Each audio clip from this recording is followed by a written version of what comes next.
The Badlands, what are the Badlands? Explain those Badlands. That's a hell of a name.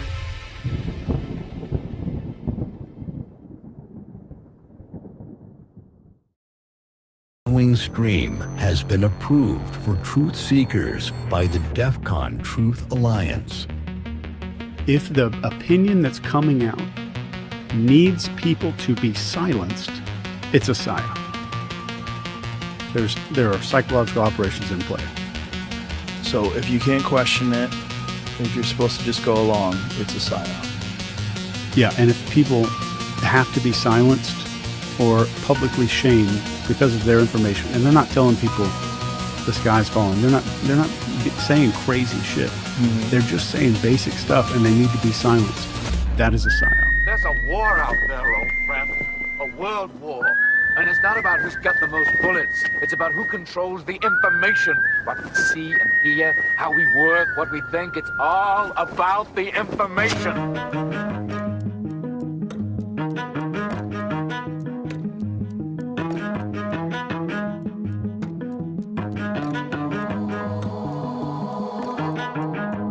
Running through the dark, nowhere left to hide.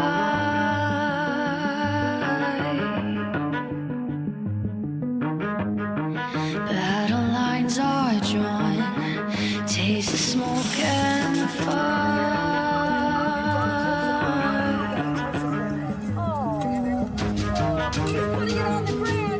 We're the ones that were on the ground. We're the ones that are actually reporting what's going on.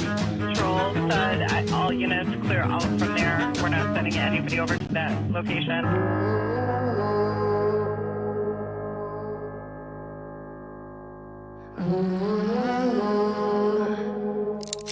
We have an Insurrection Act for a reason. This is warfare. This is warfare.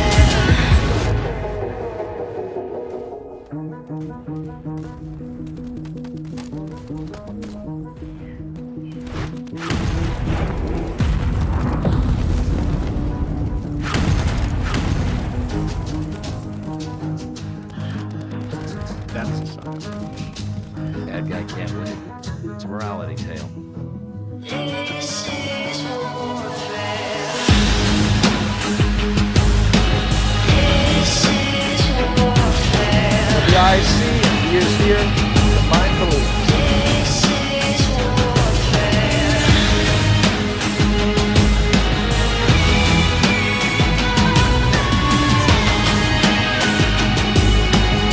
This is warfare.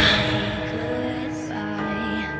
You can run, but you can't hide. It's gotta be biblical. One by one, one by one, say goodbye. One by one, say goodbye. One by one, say goodbye. You can run, but this is warfare. This is warfare. This is warfare. This is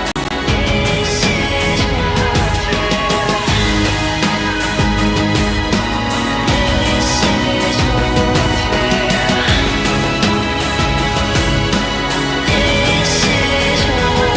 This is warfare.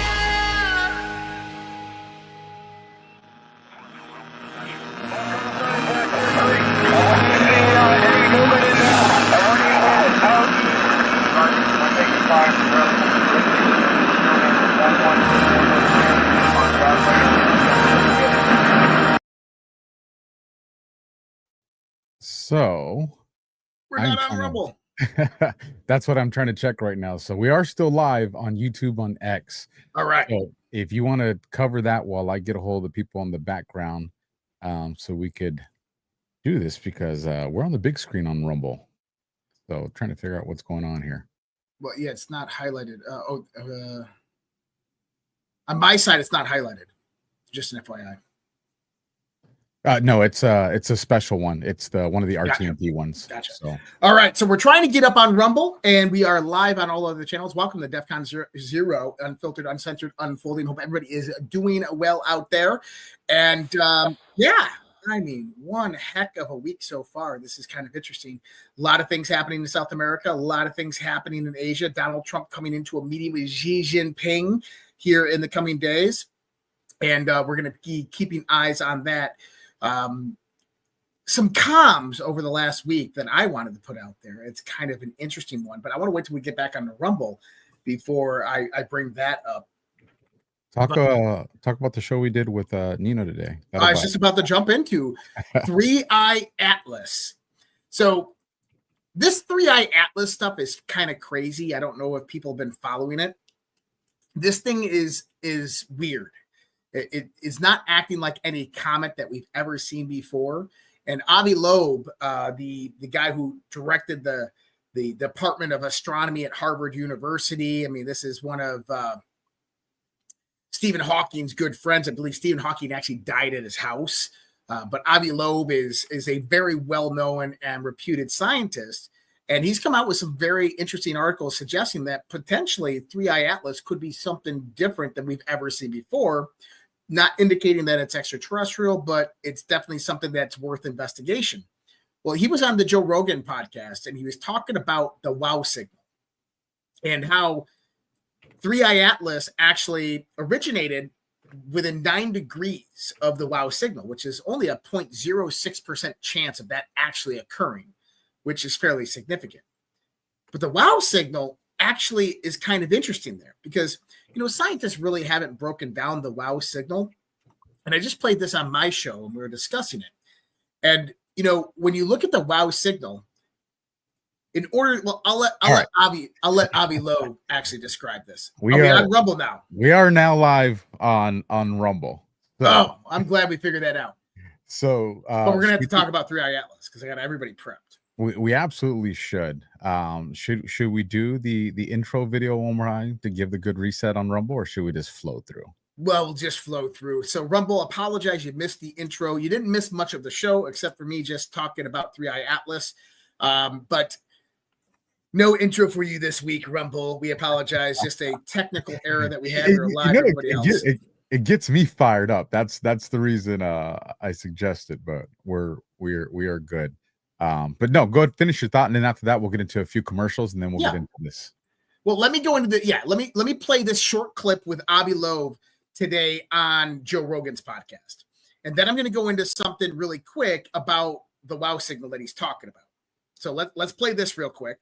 2 weeks ago, I realized the arrival direction of 3-Eye Atlas was within 9 degrees of the WOW signal that was detected in 1977, which was an enigmatic, powerful radio signal that definitely came from outside of this Earth. We don't know from where. It was coming from a source that was approaching the sun.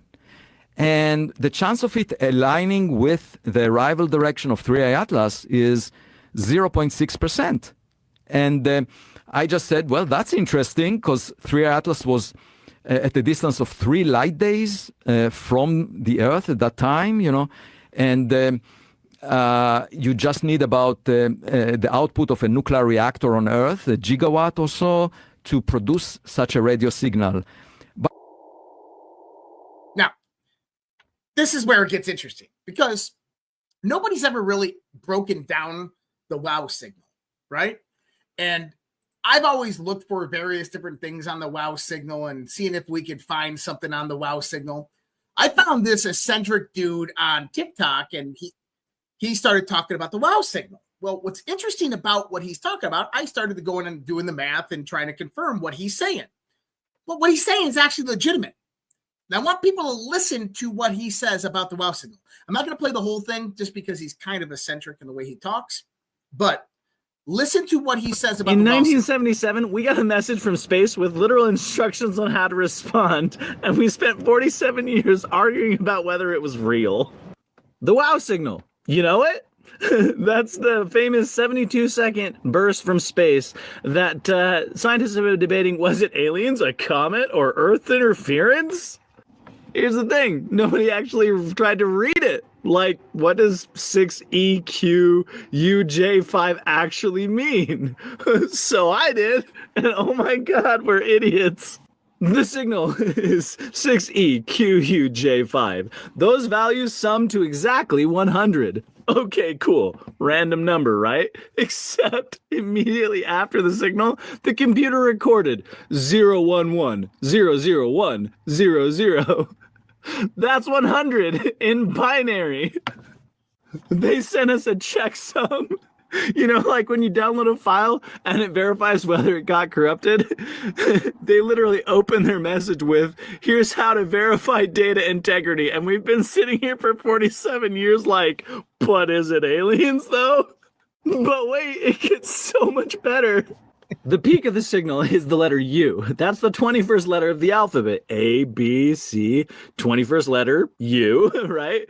This signal was broadcast at the hydrogen line, 21 centimeter wavelengths. They peaked the signal at the 21st letter to match the 21 centimeter wavelength. That's not coincidence. That's someone putting the signature on a document. We're out here like, could have been a comet that understands Fibonacci and the alphabet. Yeah, sure.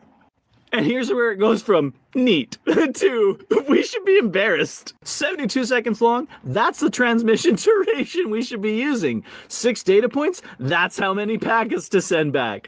Value in base 36 encoding, that's the format. And the sum equals verification code, that includes a checksum.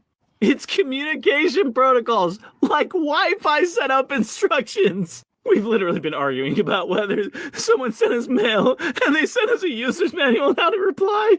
Here's another thing that blew my mind. The signal goes from 6, 14, 26, and peaks at 30, then drops down to 19.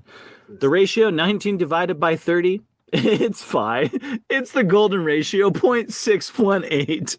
The pattern that shows up literally everywhere in galaxy spirals, nautilus shells, pine cones, you name it. They encoded it into the signal pattern itself, and it's like a watermark that screams, this is intelligent design. Oh yeah, but probably just some space weather that understands sacred geometry.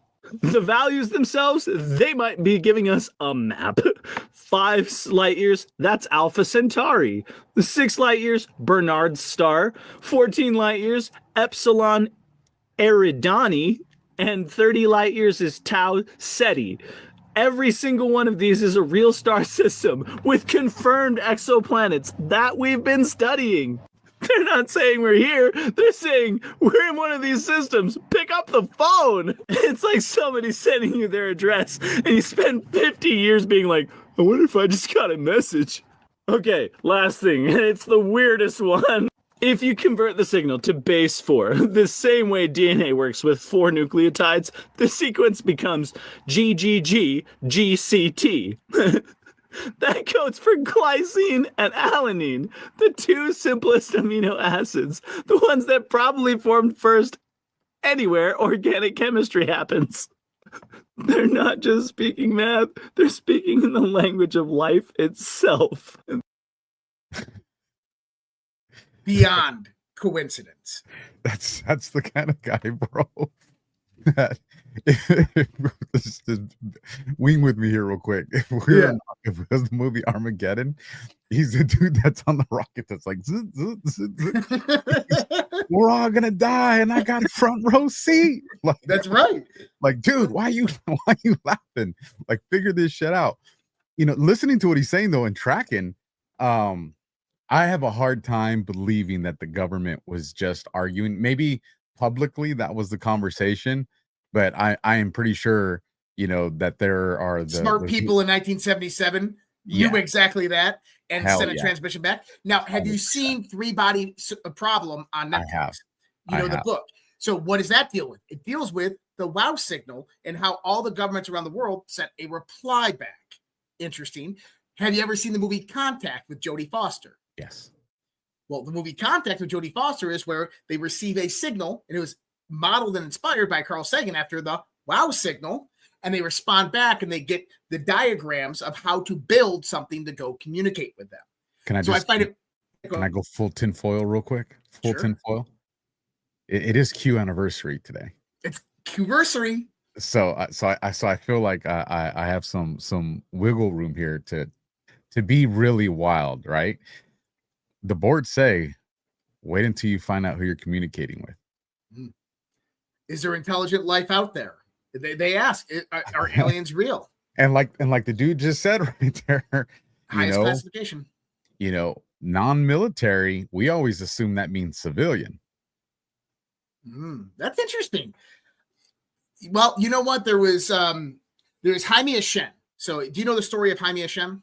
No, I do not. So Jaime Hashem is a retired 4-star general in the Israeli Defense Forces, IDF. He was also the head of Israeli Space Intelligence Agency, so equivalent to our NGO, National Geospatial Agency. Yeah, right? I've told you about him. Okay. In December of 2020, they released an interview with Jaime Hashem. And he's long since retired, but he says, my contacts in the military and in intelligence said that Donald Trump, requested a meeting or met with what they would 3 alien races that consider themselves to be the Galactic Federation. Now, this is interesting because months before, when it was presumed that Donald Trump had COVID, remember this? Donald Trump had COVID. I said, Donald Trump doesn't have COVID and he's not locked up over at Walter Reed.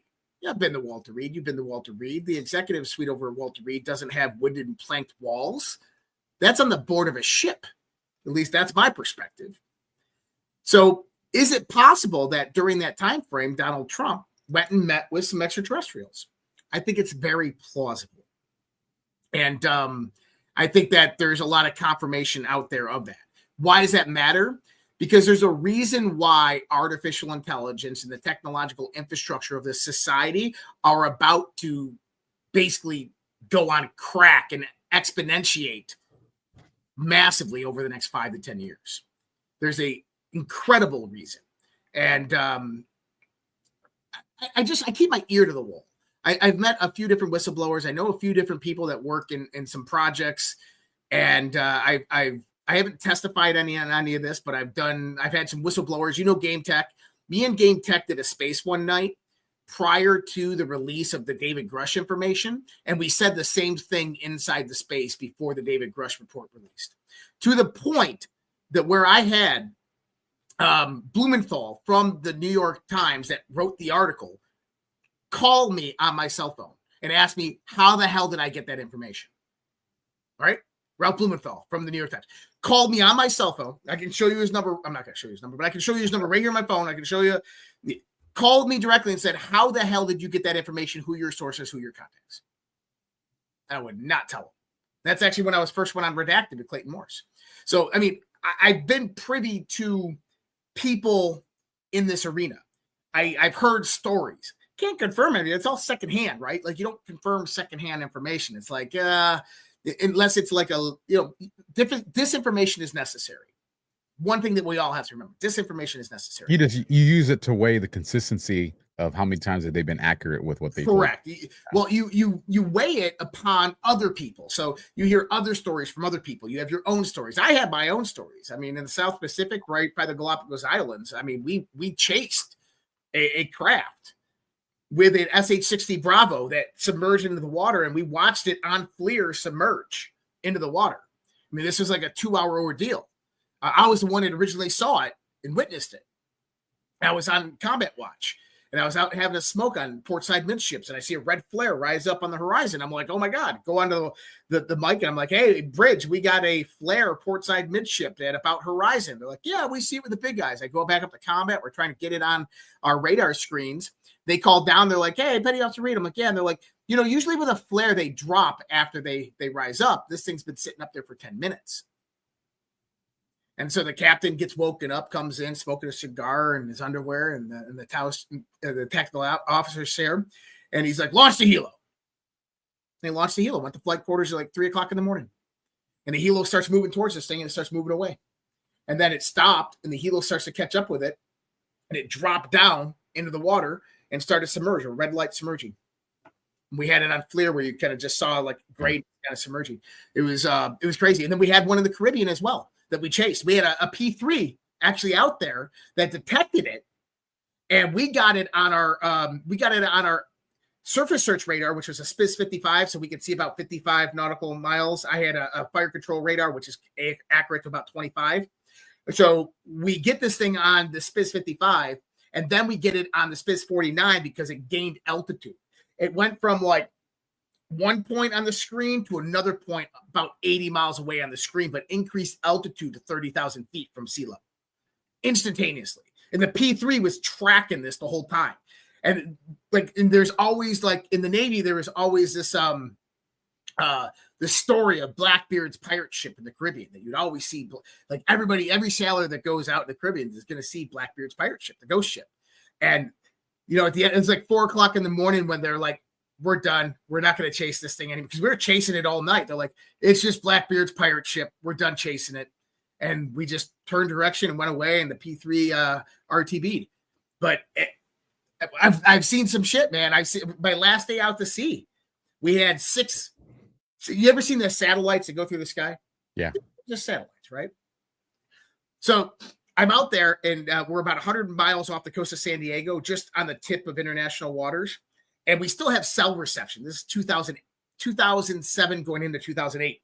We still got cell reception, and there's like 30 of us out there because there's nothing to do. It's just like we're going out on I think it was like a Friday or something.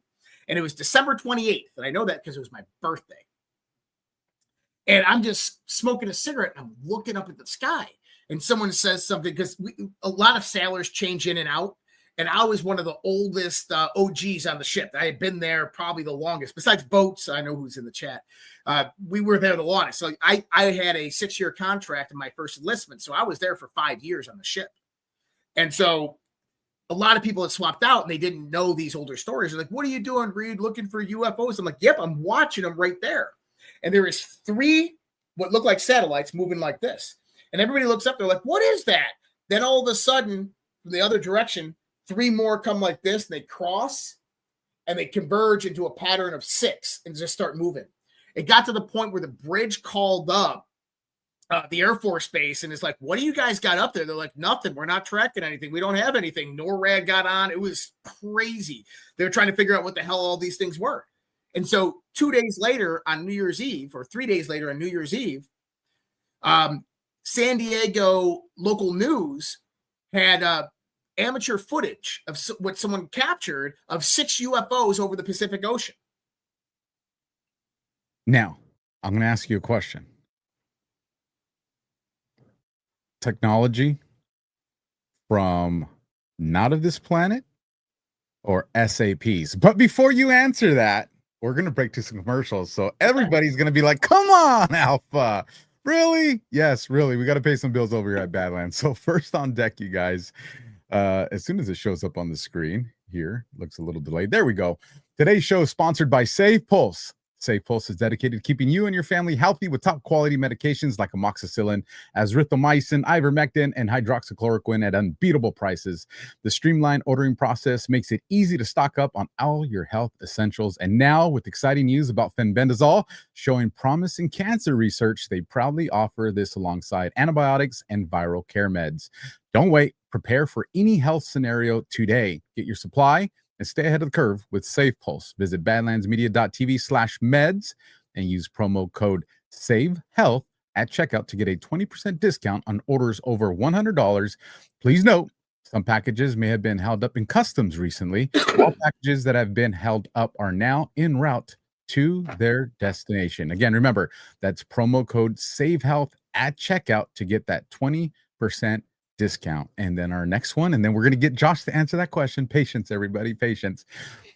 When your favorite Badlands show wraps up without a raid, visit Badlands' website to explore our incredible sponsors. From products featured on the show to kickstarting your shopping list, the Badlands shop has you covered. Every purchase you make is a powerful vote for the future you believe in. We make it easy to shop America, first supporting Badlands creators and patriot small businesses that champion freedom. You're not just buying a product, you're fueling a movement with every dollar spent. Thank you for supporting businesses that support Badlands Media. So, folks, head over to badlandsmedia.tv and click the shop from from the menu or go directly to badlandsmedia.tv/shop and support the creators and the people that support us. So, Josh, aliens or saps? What I witnessed. So, what I believe we witnessed over the ocean, definitely, I don't think was anything that we have. Just the AOR that it was in the area of operation that we were in. And you're talking about the 6 ones, or are you talking about the red light, the flare? The red light, the red flare. And the reason I say that is, if you go look at Google Earth, so I'll pull Google Earth up real quick. I want to show people something, because this is something that we tend not to recognize when we're just thinking about the world and the globe and stuff like this, right? And flat earthers, just bear with me here, okay? Like, while you're doing that, shout out Micro Toolmaker, gifted 10 subscriptions to Badlands Media, so thank you for that. For the folks that are leaving Rumble Rants, we see them, and at the end of the show, we'll be addressing them. I do want to get to the gifted subscriptions because those disappear, and I want to make sure that the people that show us love get some love in return. So, show us this round Earth. Okay, so the one thing I want to bring attention to is, obviously we got the hurricane right there. So this was like Southcom AOR. We looked at this on the map before, right? So you got the Pacific side, you got the Caribbean side. Did you notice that 1/4 of the planet is all ocean? I have noticed that. Isn't that odd? Look at that. One whole face of the planet is all ocean. And many people don't realize that. So what we actually operated in. Well, we do have, there's some like little tiny islands. There is island chains around here, right? Because I know when you start going towards, I think it's New Zealand, there's one that a lot of people say when you look at it through Google Earth, it looks like it has a portal. Do you know what I'm talking about? If not, I'll find it. I've been all the way through here. I've been to Hawaii. I've been to the Solomon Islands. Amazing places out there. Majuro is one of my favorite islands, 17-mile long island. But so we would operate out in these areas, right? So kind of, if you want to look at it like this, is we would be out in here. Okay? So that's kind of where we operated at in the Navy. This area right here. It happened out in this area, in the middle of nowhere, hundreds of miles away from any continent, landmass, or anything like that. To me, if I'm running a secret government projects of flying, anti-gravity craft, for goodness sake, they were doing it at Area 51, right? They were building it at Wright-Patterson. So am I going to take it out to the middle of the ocean? No. So I don't think that one was human technology. That's my thoughts. The 6 in the sky, I've been watching these things for years. And you ever heard of the X-37B? I have. General Quast talks about it. Yeah, I have heard of right? that. So General Quast mentions how the X-37B took part in an experiment where it beamed solar energy back to a rectenna on the planet, and it converted it to electrical energy, and soon this will power your phones.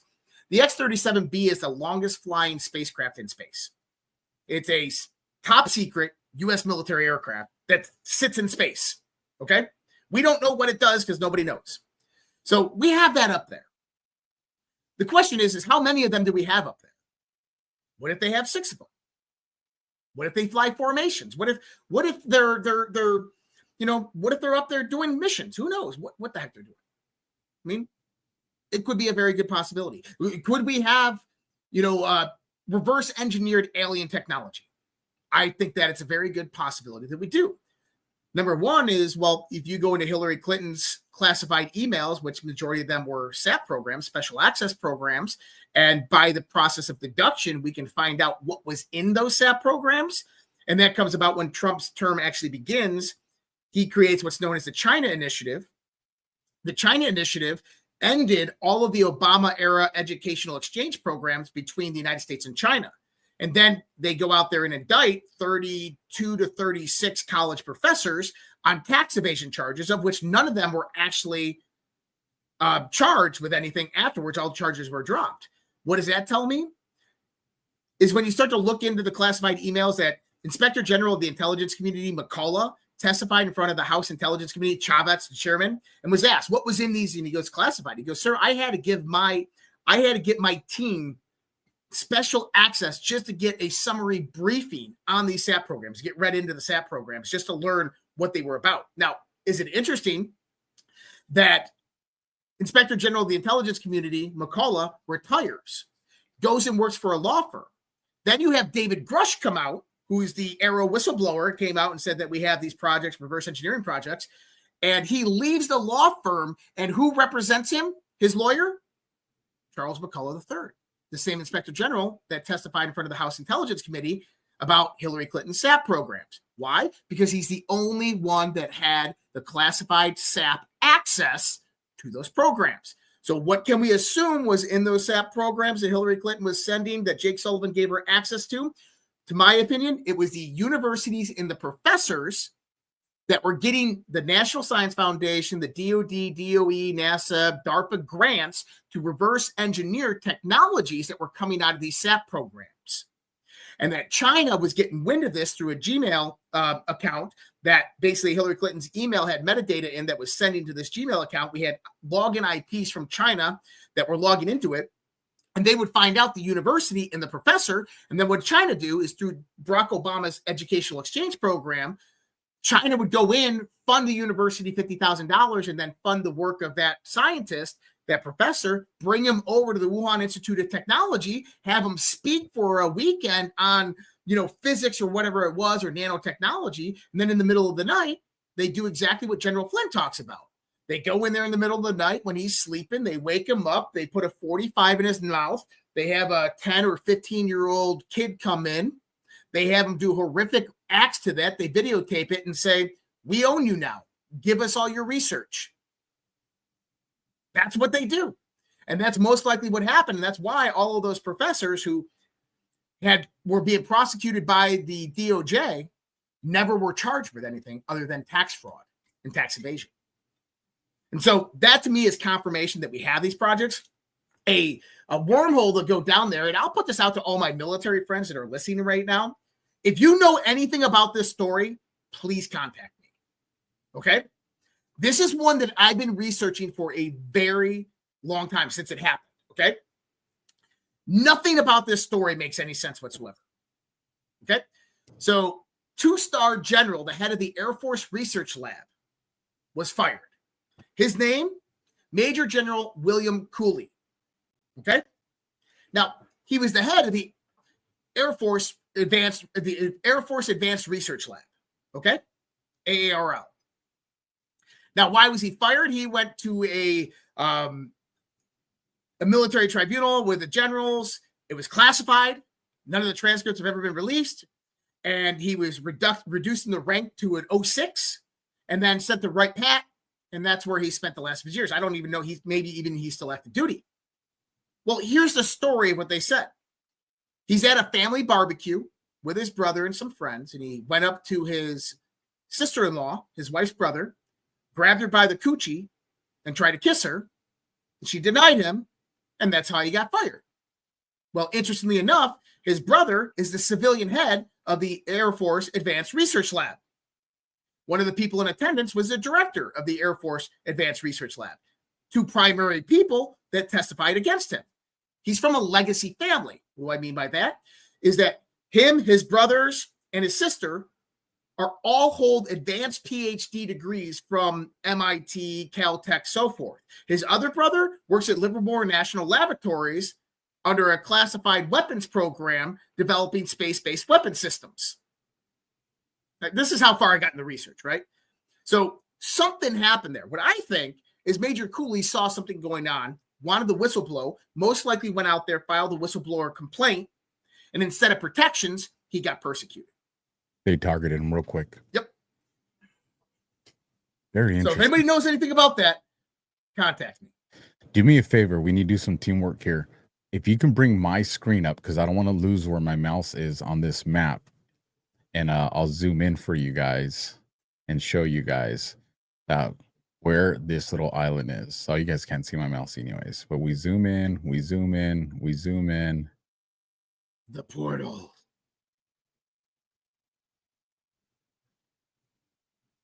There it is. Oh, it looks like an atoll. And so now what they say is, oh, it's just a bunch of trees But I remember years ago when I first started looking into this, there weren't no damn trees, man. But now when you do it, it's that's what they say. Okay. There you go. There you go. So, and there's 2 more that are out in the vicinity. So just to give everybody a reference point where that is in relation to New Zealand and Australia. So now do you know what an atoll is? Don't think so. Don't sound familiar. So these look like islands, but they're actually hollow in the middle. These are actually coral formations that form these kind of circular or islander formations. So if you zoom in, you have coral and land, and in the middle, you have ocean, and they form an atoll. An atoll means basically circling, right? This one right here just happens to be Kwajalein Atoll. Now, I am one of the few people, I guess, in the world, in the military at least, that's been to Kwajalein Atoll. Kwajalein Atoll is a very, very interesting place. When you pull in, there's a World War II Japanese destroyer sticking up out of the water. They maybe removed it by now. At least it was there when I was there because they never removed it. They were removing old World War II ordnance from the military base. Oh, did I mention there's a military base, U.S. military base on Kwajalein Atoll? Of course. It's part of, yeah, it's part of the nuclear detection threat assessment system. But when you pull in on one side of the island, so here's the military, I believe here's the military complex. Nope, military complex is on the other side. Now, just to create some perspective here, the width of this, because I'm seeing, okay, the runway provides some perspective. So that's what I was going to ask if you can give us an estimation about the width of this, but that runway definitely gives us perspective. Yeah. So this is the military installation right over here. And you can find this on Google Earth, but you can't see them on here. But there's rocket launch pads right in here. In other words, the Air Force launches space rockets from this location. I don't know if I'm supposed to be saying any of this. I'm not under NDA or I don't have a clearance on any of this stuff, but I'm telling you, I've been there. I've seen this island. Now, when I was on the island, this is one of the cool things about you learn about. You're going to see your lights go black in a flash. Oh, dude. We're going to get some calls tomorrow. The show will keep going on, folks. We're going to get some calls tomorrow. They're going to be like, we need to talk to you, boys. We need to talk to you. But when we said talk about anything you want, we didn't mean anything you want. So we're on our way to Maduro. We're coming back from, I think, Hong Kong or the Philippines, and we stopped in here. And so they have a little like MWR, moral welfare record, like a little recreational facility. So the base is primarily civilian, but they do have military there. And what you learn about the civilian people on this base is that number one is they've been there for a very long time. Is that I think it's an 8-year minimum contract to be on the island. And so think about it. You're 25 years old. You just got out of college and you go there for 8 years. You start a family. What are you going to do? You're going to stay there for another 8 years. So then you're there for 16 years. Now your kids are 16 years old. Now they go to school there. They raise there. Now your kids go out and get sent an education. They come back and they work there. Well, a lot of the people on that island, this is exactly what they say. They're legacy families. Is that they just keep it in the family. No one really leaves or goes back to the mainland. We were in a bar one night and we were talking and I'm like, and maybe he was just shitting. I'm like, what do you guys do here? Is this like some top secret crazy stuff? He goes, well, one of the things that we do is we do monitoring of all the space around the planet. I said, what? He goes, we have an integrated satellite system that allows us to monitor anything and everything that's happening around the planet. I'm like what? Space debris, rogue satellites? He goes, yeah, space debris, rogue satellites, gloves, little green men, whatever it might be that are coming around. I said, wait, what'd you just say? He goes, what, little green men? And he goes, dude, we see anomalous stuff all the time. We can't explain. We don't understand. It happens. And I was like, I'm convinced. I'm a believer. And I mean, I haven't even gotten, I was a believer well before this. I had experiences in my youth. I had talked about this one time that happened when I was younger. I talked about it on my show multiple different times. I talked about it throughout my life multiple different times. And there's a component of the story where there's missing time. And it's obvious there's missing time. Although I was in a Zoom after one of my shows and someone was mentioning, like, man, you had missing time. I'm like, no, I didn't. Like, yeah, you did. I'm like, no, I didn't. You know, I totally am open to that. And only because of personal experiences, and the reason I've, like I told you, and I've had this conversation with other Badlanders. I grew up loving jets, especially because of Top Gun, right? So Right. you could, you buy little toys. I think it was Mattel had a bunch of little die-cast F-14s and F-16s and all that.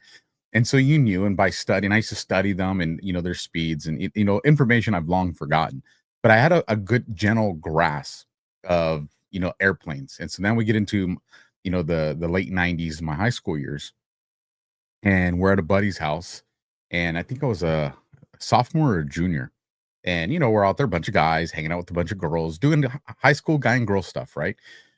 And all of a sudden, my buddy tells me, "Look at the sky." And we look at the sky, and we see, that little dot going across. And you're like, "Oh, it's a satellite," because you see those from time to time. You can see them on a good clear night. In Southern California, we have some good clear nights out here in the Coachella Valley. But then I witnessed it do a maneuver, and I, judging how high it is, I was like, one, we don't have any jets that had the ability to maneuver like that, and the speed that it did it. So now we're all watching, and they're like, "Well, what is it?" I'm like, "I don't know what it is, but I know that ain't no jet." That there's no way. Now at this time we didn't entertain. I don't even think we knew about drones or anything like that. You know what I mean? But it was so serious to us, these young kids. We do what young kids do. We call 911, and of course 911 dispatcher operator answers, and we give her the things. She's probably thinking these kids are high or drunk or both, right? Yeah, we're gonna send somebody to get right on that, right? So, and this goes on, man, for a long time, Josh. Finally, a deputy shows up. He shows up, and he does what I ended up doing as the cop. Gets out of the car, grabs a flashlight, throws it under his arm, has his notepad. What's going on over here? We got serious things to do, And as he's talking to us, we're talking to him, but we're looking up, right? Because, and we say, "Just look, man." And so he looks and he gets his light and he's doing this. He puts his light down and he's looking. Flashes at him. And no flashing like that, because he said the same thing. There's satellites out here all the time, kids. I go, just keep watching. And he does. And it does some crazy maneuvers at speeds. He knows satellites can't do that. So he says, "Hold on." Walks back to his car. He's at his car for a few minutes. Comes back, gives us a number. He goes, "Call this number. This is who I was told to tell you guys to call."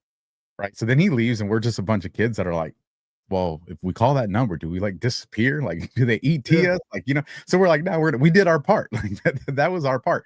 But ever since then, I was always at least open to the idea that if it's not alien, there's stuff they're not telling us about. But then we fast forward, a few years later, when I'd be a young man and I'd find myself in Iraq, and my ability to recall events is just, it's phenomenal. I pat myself on the back for that. It's something that really helped me in my law enforcement career when it came to documenting investigations. But for whatever reason, when it comes to Iraq, there are windows that are a few days, 2 to 3 days, where it's just like, it's like a movie reel and then black frames. Mm-hmm. And now people would say, "Oh, probably PTSD, a traumatic event." Well, if that was the case, there's some really traumatic shit I would like to forget that I haven't forgot from Iraq. There's just these unexplainable windows that I can't account for. And when I talk to some of my buddies, they happen to line up with their windows that they can't remember. And so is this one of those things where maybe it's just the trauma of being young men in war, and I'm open to that. But then it's one of those things where, they were giving us a medication out there that to this day they haven't put in our SRBs. There's been news reports on this for those that don't believe me. They told us that we're taking malaria pills, but when you go out there, there's no documentation of malaria pills inside our service record books at all. There's zero record of that. And when we got to Iraq, this is 2003, we were taking one in the morning, one or two, I forget what the count was, but we were taking a dose in the morning and we were taking a dose at night. And this went on for a few weeks. Then out of the blues, it was like, "Okay, you're just going to take one." And then out of the blues, like, "All right, you're not taking anything." And this is at the onset of the war. We're the first push through there. And so was it malaria pills? Was it something else? I mean, who knows, man? I share all those two stories just to make people that are apprehensive to absorbing this kind of, story hour that you don't know, but I'm sure, and I'm sure we'll see a couple. Q tells you right here. Well, there you go. Are we alone? Roswell, no highest classification consider the vastness of space. Well, what's interesting is Do you still have that post up? Yeah. What's the date on that? September 19th, 2018. And when that story happened in high school, guess what the time frame on that was? September. It was after September 9th, but in September. And the reason I remember it was because it was a few days after my birthday. My birthday, September 9th. And I do remember it was in September. So it's just funny coincidences. And dude, I used to have a video. So my first TikTok channel actually got deleted. I used to live in Colorado, and I'd go out there with my laser and hit my laser in the sky. And one night I'm videoing with my phone, and I'm like this, and I got my laser, and I'm going out there, and I'm like, I want to see one fly in like as fast as can be, right? And sure enough, dude, you see this streak across the sky, which looks like a meteor, and then it just stops right where my laser was pointing. Stopped, and then started moving slow. And then 6 more. Ba-boom, ba-boom. I shit you, I had it on video. I still got the video on my phone somewhere, but there's 10,000. I'll find the video and I'll send it over. But I've seen them like when they look like satellites in the sky, and what they'll do is they'll begin to dissipate. And so you'll see them, and it's a clear night, and you can see them, and then the light will look like it's getting smaller and smaller and smaller. What that is imagine it's reflecting or refracting the sun. So you got the sun hitting the moon, coming back off of a satellite. Well, satellites are in a kind of a stationary trajectory. So they're always going to be at that trajectory. They're not moving up and down and right and left like this. Well, when you're seeing that light dim, what's going on is they're moving up away from the planet. So they're changing their altitude away from the planet, which is changing the angle of reflection or refraction from the sun. And so I see that all the time. I've got tons of that on film, but I've had experiences my whole life with these things. Like it goes back to my dad. My dad remembers being abducted in a string of UFO sightings that Project Blue Book actually investigated in New York State when he was younger. My brothers, my nephew, I didn't even know my nephew was involved in any of this. And then we were having a family barbecue, and he had the same experiences that my brothers had, that I had. It comes down to what did they do to the word conspiracy theorists? Right? You have the CIA that comes out and creates this worldwide because it builds this negative, energy around it, where if you get called it, if someone mentions it, everybody their level of believing it drops. However many tiers. And it's absolutely. So it's funny when I find myself in these virtual town halls of social media, and I get into these spaces where we're sharing these stories. It's crazy how many people start sharing these experiences. Mm-hmm. And I'm like, they're more common than they are rare with family, with friends, with coworkers. Just nobody wants to talk about it because there's a label that comes with it. And the one thing that I think we've all learned in this readjustment in the way we think, the Great Awakening, discernment, is that a lot of the stuff that we've been told certain things, there's probably a lot of truth to them. Earlier today when we did the show with Nino, you brought up the clip with General Flynn when he makes that statement. I can play it. Yeah, if you want to grab that one, and then after that, I want to bring it to a conversation that again shows that they are definitely listening and monitoring us. So when you have that clip ready, let's go to that, and then we can shift gears after that. And for anybody out there, this is an interview I did with General Flynn, and he said something that was outside of what I consider to be his known language. And maybe he's watching tonight. He's going to be with us next month. Next month in November is when we're actually going to have him on. And no, I'm not going to ask him about this. That guy, you don't ask him about these types of things. You let him tell you, you don't ask him, right? And so I'm not going to ask him about this. I didn't ask for clarification on this, but I did clip it because it's outside of his language, okay? And I want you to listen to exactly what he says here, okay? And he's talking about when Trump comes back in office. Okay, but here, let me play it. To shut down or expose, okay, and then of course, now do I work with the president to maybe hold certain people or certain institutions accountable, right? They couldn't have that, and that's our problem. That's what I talk about in the movie. This is our problem: is that we have this extraterrestrial government that is running our lives in this country. And now I'm going to play that part again, but I want you to listen to what he says specifically. Movie. This is our problem, is that we have these, this. He says we have this extraterrestrial government. He says we have these, stops himself, this extraterrestrial government. I've never heard him talk like that before in my life or use words like that in that contextual reference frame.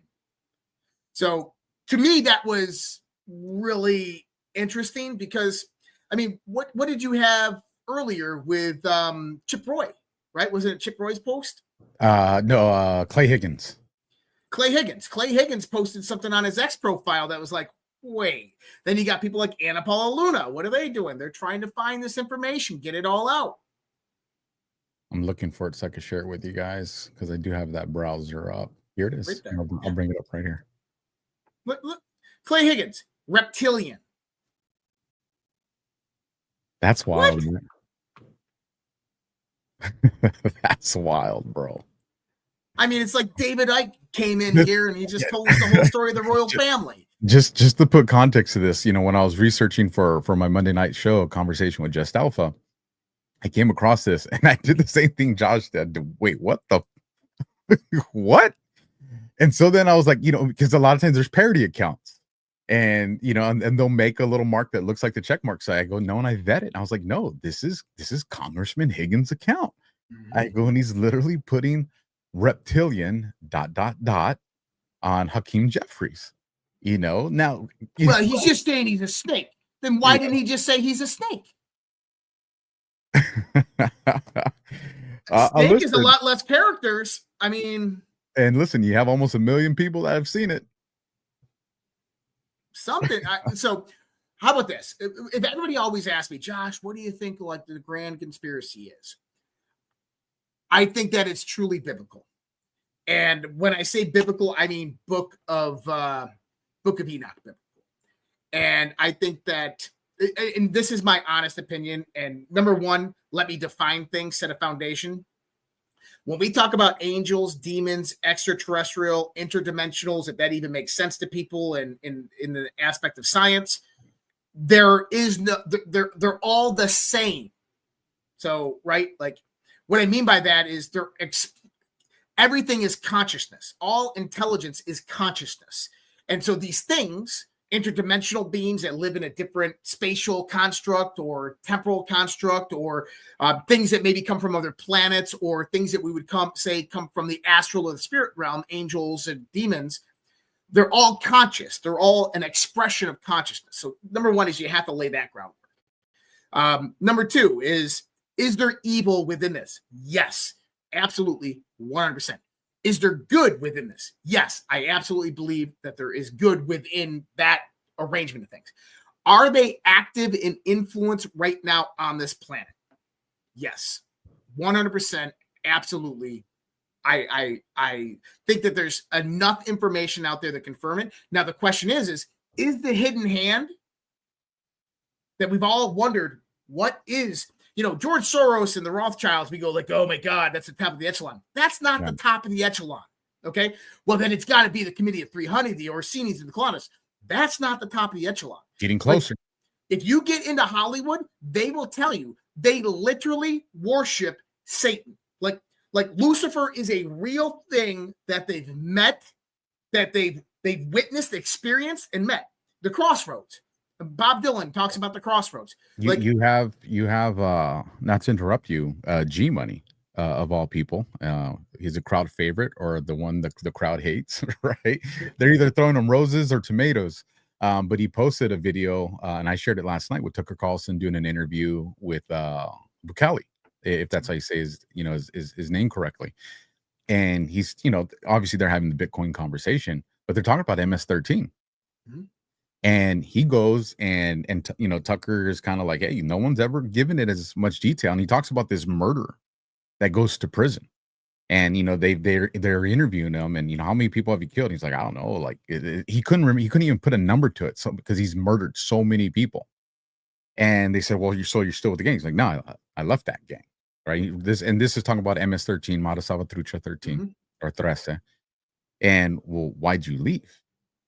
And he's sharing this with Tucker, bro. Like this made Tucker's content. This is what I found fascinating. And I think this goes into a conversation we can lead into after this with, you know, drip, drip, drip and soft disclosures. Is he goes, well, because I went exactly. The good timing, man. That was nice. I love when things flow like that. And make sure you guys are hitting that heart, hit the thumb, hit the like, leave a comment, share the stuff out. Let's build the Badlands family. Everyone loves Badlands, and even the haters can't stop talking about it. It's great. But You heard it here first. To the story, this guy, this murderer, goes into this house with his gang with MS-13, and he goes, "What are you doing here?" And they were killing a baby, and he asks them, "Why? Why are you doing this?" And they're like, because the beast wants it. And so he puts two and two together. Like, these people are sacrificing an infant, you know, for Satan. And for a guy that's killed who knows how many people, even he was like, bro, like, I ain't going that route. And so, you know, I mean, that's a story that was just shared on what I would consider a mainstream media voice that people just heard within the last couple of days, you know, from a president of a nation that shared that story. So this is no longer, you know, Pizzagate is fake. This stuff isn't happening. You have nation state leaders and mainstream media voices that are respected that are now having these conversations. You don't think the D class is right around the corner? Yep. It's the whole point. 2025 was the year of exposure. Because here's the thing, folks. You can't give the D class we all want when you don't have a firm grip on the media, because they're going to wash it out. They're going to put other content in front of it.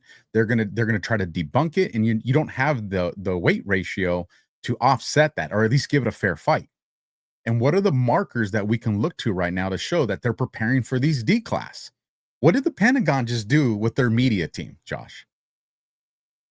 Oh, they exiled them. They basically, you don't want to follow our rules and you don't like what we're doing, get out. And replace them with what kind of people? Patriots, alternative media. Yeah, you know. Now some would say, well, not all of them are ours, and I get that. I get the controlled opposition thought set, but it's nonetheless, it's people that people associate with our community. By people watching them, it still leads to us. What does that show? It shows that even the Pentagon, it shows the United States government is putting an element of not control, but bringing it a fair fight to what's about to be brought to us. They're making sure that our voices are going to be able to raise to the top, because a lot of these people that I know our truth community is not fans of, they still bring us on their shows and we talk about our content, and then these people follow us home. You know, they follow us to the Alpha Warrior Show or redpills.tv or Badlands Media. This is where they end up. And then this is where you get the hard disclosure, right? From drip, drip, drip. Somebody just boom, blew up the dam, the dam. And here we are. And so this is interesting because you're talking about soft disclosure and hard disclosure. And if we've watched the Trump administration since January 20th, one thing that I'm going to tell you is for everybody out there, number one is the Trump administration, everything that you're watching right now is about resources globally. Okay. AI is a silent war, silent Cold War. That's with China. It's with the hidden hand. Okay. The control of the resources is primary. AI is data, computational power, and energy. This is why Venezuela, Middle East, EU, everything is all about this in the context of trade and tariffs and renegotiations. I think a lot of what's happening in Venezuela and South America is about the resources. We actually saw indications of this today with Brazil and Venezuela. We'll talk about that in a minute. But what I want people to begin to see is that $20 trillion of new investment capital is going to be flowing into the United States of America over the course of the next 10 years. I don't think people can fathom just how much that money really is. Like, that's an enormous amount of money. And if you're an investor that's investing $1 trillion, $4 trillion, $10 trillion, like UAE or Qatar, right? You're expecting a 3, 5, 10x return on that money. Well, where does that return come from? It comes from the new market dynamic that's actually created. It comes from the infusion of technology that's derived from that investment capital. Well, what's going to happen is you're going to have new infrastructure built out. We got 100-year-old antiquated infrastructure in the United States of America. And I think what's getting prepared for right now is a technological revolution. And this is what they meant by what we talked on Sunday, the new world, the brave new world, all this stuff. It's the technological revolution that AI is going to help bring in, and AI is being controlled by good people. And I think that we're seeing this. On the other point is I'm going to mention this name. I know he's been on Badlands, but General Steve Quast. He said this in his interview with Sean on the Sean Ryan podcast. And number one is, before he said it, I don't think anybody knew it publicly. He said that China is mining helium-3 off the moon, off the dark side of the moon. We don't know what they're doing up there. That's indicating that China is actively going to the moon and taking helium-3 off of it. Okay? We haven't been to the moon since the 70s, quote unquote. But then he also says that, we have the X-37B that's beaming, solar energy back to antennas on the ground, and they're powering cell phones with this stuff. Okay, that's some pretty interesting stuff that he's saying there. To me, that's soft disclosure. That's prepping the narrative for technology, saying, we're already here. You remember, it was in March of this year, that the DOE, Department of Energy, came out and said that, hey, we're gonna expand and look into micronuclear reactors. Then 6 months later, they're like, hey, now we're gonna put the nuclear reactors on U.S. Army bases. And it's like, wait, when did you develop them? When did they get developed? They're like, oh, we had them all along. I'm like, well, what? Then you have, on the 250th anniversary of the United States Army Secretary Dan Driscoll on Fox. He's asked a question and he's celebrating the Army, and he says, I just talked to an astronaut on the moon who's a soldier. I remember that. What? They're telling us, hey, we got a secret space program. We got a base up there, micronuclear reactors, but we got to soft disclosure it. So we're going to send a craft up to the moon. We're going to say, hey, we're taking up the first parts to build a base. And then we're going to slowly build it over the next 5 years. And then voila, look, a moon base. That's how this is going to go. Because number one, you can't confess your lies to the American people. You can't confess to where, $20 trillion went over the course of the last 40 to 50 years. But the one thing that I want people to know is that the good guys are in control. And I do believe that the good guys are in control, and they're getting this information out there. And that what we're in store for over the next decade is going to be downright miraculous. And on the context of Satan and Lucifer and the evil in this world, it's very, very real. And I think that it draws in all components, because I don't think that there's a barrier between the spiritual, the interdimensional, and the extraterrestrial and the terrestrial. I think that they're all in context, life. They're all expressions of consciousness, and they all have different agendas, ideologies, frameworks, etc. In other words, evil exists on all levels of consciousness in life. Doesn't matter who you are. Some of them, in the context of higher levels of consciousness, their expression of evil to you is perceptional. As in, if we go out there to a chicken farm, chickens don't like us too much, right? Chickens don't like humans too much. I wonder why. We slaughter 20 billion of them a year, right? Chickens think we're evil. Okay. Well, that's a line that's drawn through the consciousness of our planet. So is there something out there that's higher level of intelligence that maybe looks at, that we would perceive them to be evil when they're actually acting in their best interest and not ours? Yeah. But that's perceptual optics, right? Is there true evil out there that, like you said, MS-13 goes in, sacrifices young newborn babies to Moloch or Baal or Satan or whatever it is? Yes. And that stuff is alive. It thrives. It was actually created by the infiltration in the early 1920s and 1930s of the New York, Chicago, and San Francisco socialite communities by a newly formed religion by a gentleman by the name of Aleister Crowley called Thelema. And Thelema basically took various aspects of occultist principles from Kabbalah, from Hermeticism, from Rosicrucian orders, from the Masons, and combined them into his new religion that he called Thelema, which he opened through what he called the Orient. And so when you hear the word Orient in occultism, what it means is deriving from the East, or in other words, deriving from the right brain. Okay? So when you hear the word Orient in occultism, it means deriving from the right brain. So what Crowley did is he opened up a portal in his Scottish home and called in Awas, which was a demon, an ancient god of ancient Egypt. And he said that he slayed him, but the knowledge he learned was Thelema, and this is how he created it. Many people don't think he slayed anything, that it took him over, and this spawned that. So Anton LaVey in the 1960s created the Church of Satan. Well, what was this based upon? The principles of Aleister Crowley. You have Jack Parsons, Berkeley, Cal Berkeley, NASA. JPL. JPL, that's right. I mean, this is the type of ideals that they had. This is what they were into, Crowley and occultism. When and I it's went deeply ingrained in Hollywood. When I went down the Jay Parsons rabbit hole, come to find out that he lived in the same communities that I lived in, out here. Some interesting stuff that follows that man when it comes into the darker side of science or human trafficking and things like that. It's interesting, man. Then you get from there, you go to L. Ron Hubbard and Scientology. And I mean, you can start to see all of the basic structures of the modern world from this occultist society. You know what? Tonight, don't let me forget, Josh. We'll close the night out, make it a little fun doing this. We'll do it we'll do it right before we do the Rumble rants.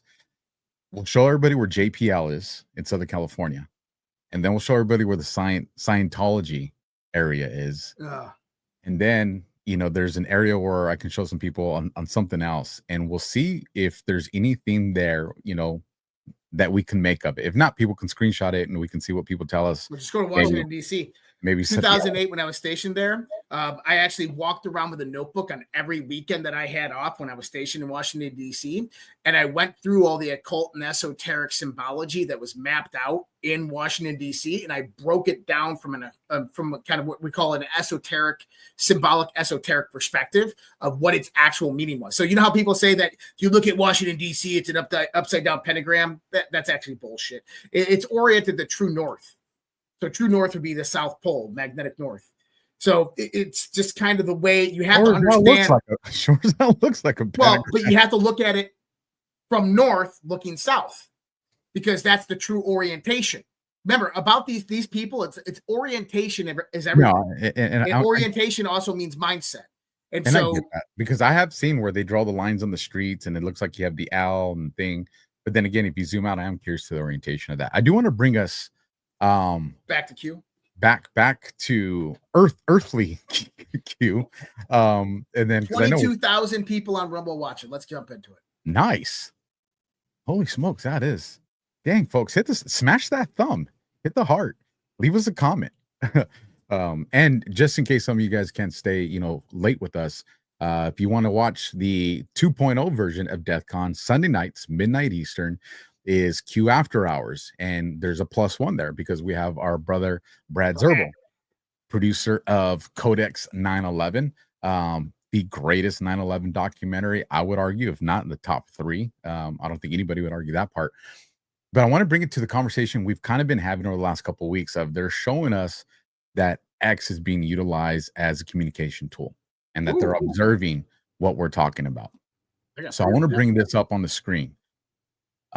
This is a post that I did on October 22nd, and it's a video rant talking about the Muslim Brotherhood, followed by let me see, that's just a repost of it. Followed right here, I'm talking about jihadi and CCP simps, and then again I'm talking about the Muslim Brotherhood, right? And all this, if you're looking at the dates, it's all October 22nd. It was like two days there where I was doing this. And I wanted to share that first to bring us to this. This is Dan Scavino's post. He puts the American flag and he puts the bald eagle. The date on this is the 23rd. This is the following day. Okay. Now, I went through their accounts and there wasn't a whole lot that I could find Muslim Brotherhood from any notable figures without going like a little farther back. I think you'd have to go to like General Flynn. General Flynn's been pretty hot on the topic. But not many others. So they post this video, and I want to play this video that Dan Scavino posted on this clip. And this is 6:27 my time, so that would be 9:27 East Coast time, or 21:27 for those that want to look at the drop relevance to it. And again, that date is October 23rd. But this is the video that came with that. So here you go. Donald was the young man who was going to conquer Manhattan. He takes chances that would make a less daring man shudder. To think about the arc of where he's been in, it's like some sort of mythical story or something. This sounds like political presidential talk to me. Donald Trump seems to always get stronger with challenge. My God, that guy's got resilience. Those who deal with you underestimate you and live to regret it. It's always good to be underestimated. It is not about politics. It's about our love for this great country, America, and we're not going to let it fail. I will fight like no one has ever fought before. Trump is the bodyguard of Western civilization. You want to talk about a fighter, a walk through fire? He's an absolute savage. He knows that this is much bigger than him. This is about the American people. They have no idea what they have unleashed. He was ready to go face the cameras and come out swinging. What will future Americans say we did in our brief time here on Earth? It will be defined by your vision, your perseverance, and your grit. Nothing will sway us, nothing will slow us, and no one will ever stop us. We are Americans. Ambition is our heritage. Greatness is our birthright. And the future belongs to us.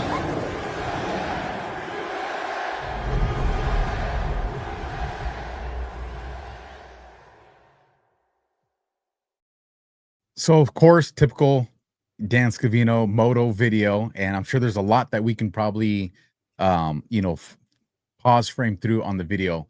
But I said, let's just, keep it simple, stupid, right? Let's go to the first timestamp. And so we go to post 927, and I'll zoom in on it just to make it a little easier for people watching on a device.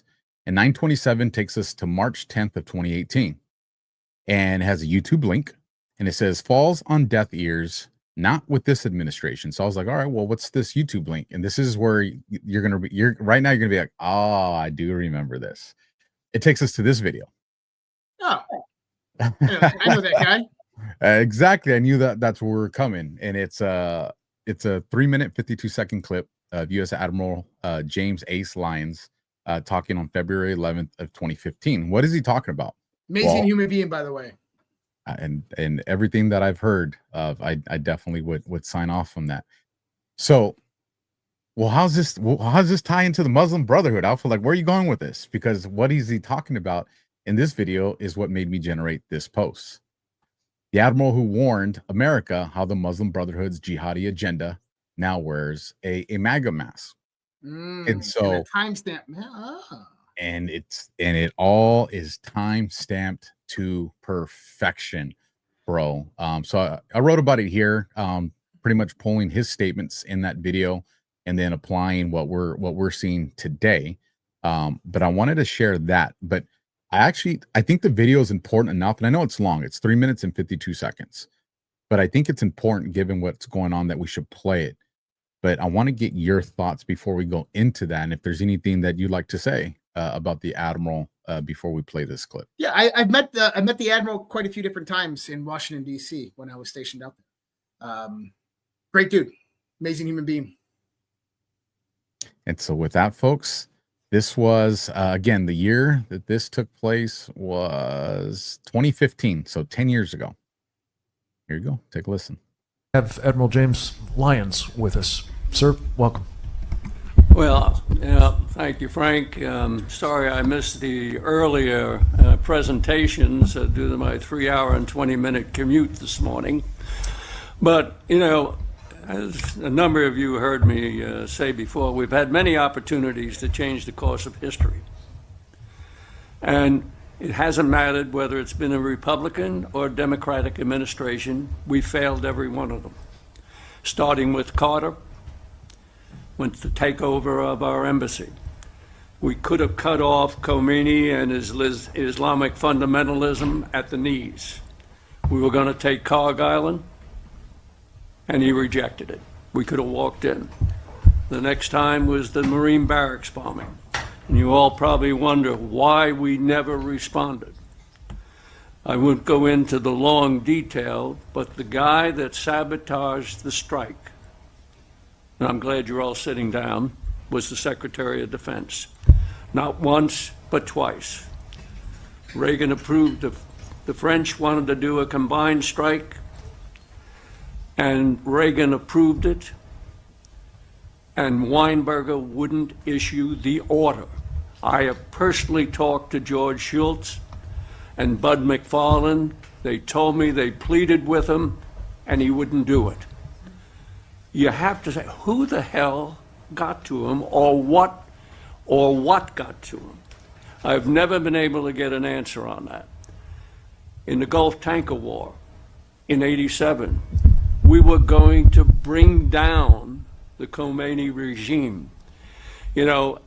And the guy that sabotaged, I had Brief Weinberger at my headquarters at Pearl Harbor that summer. This was going to be in August of '87. And the one who undercut us the most was our own chairman of the Joint Chiefs of Staff, Crow, at the time. You know, if you go forward and you look at, you know, we shot down by accident that Iranian civilian airliner a few months later. And what did Khomeini do? He said, I'm drinking from the chalice of poison. And he said, I have to make a truce with Saddam Hussein because the Americans have shown they're coming in on Iraq's side. Well, think of what the hell we could have done had we executed the strike we wanted to do in August of '87. You know, we all say we have to identify the threat. Well, I think the one who identified it the best was Erdogan from Turkey, when he said, Islam is Islam.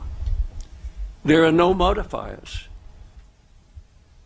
Democracy is the train we ride to our ultimate objective. He couldn't have said it any plainer. And until you recognize that Islam is a political movement masquerading as a religion, you're never going to come to grips with it. And as far as a strategy, let me just conclude one thing. And as I just had in my latest op-ed, the Obama administration has a strategy. It's very simple. Any thinking American should be able to grasp it. It's anti-American, anti-Western, it's pro-Islamic, it's pro-Iranian, and pro-Muslim Brotherhood. And with that, I'll yield the mic. Thank you, sir. Bro, he was a man who was very well informed, and so I believe he was one of the undersecretaries of intelligence under Kennedy originally. So this guy, he knew a lot. Remember, folks, this is 10 years ago when he went died right after Trump got elected. He died right after Trump got elected. I met him in Washington, D.C., I think circa 2008, 2009, when I was running events with the Oath Keepers.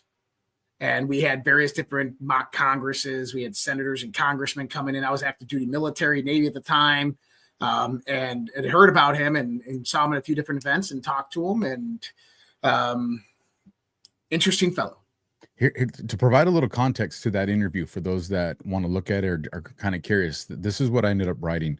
Lyons had been invited by Frank Gaffney, founder of the Center for Security Policy, CSP, for the rollout of the Secure Freedom Strategy, a plan for victory over the global jihadi movement. The event drew in the who's who of national security minds: Lieutenant General William Jerry Boykin, Claire Lopez, Fred Fleitz, Dr. J. Michael Waller, and Stephen Coughlin, all veterans of the intelligence war against jihadism. So there was a lot of people there of importance and notoriety when he dropped that gem. And I mean, he straight out said, this is on Obama. He straight out said that, you know, that we're being sabotaged from within. Like, that's a bold statement to make in 2015 from someone of his stature. We're not talking about a pundit, you know, a journalist. We're talking about an admiral that made that statement. I mean, I think it's a much bigger deal than what a lot of people realize. And I'm just bummed out that it took me so many years before I got wind of it. So you were talking about how X was the new boards and looking for confirmation of this. So General Flynn put out a video the other day. And this is what we've been saying, that we pay attention to General Flynn's videos. These are full of comms that people need to pay attention. And I want to show you a little confirmation back and forth that happened with this.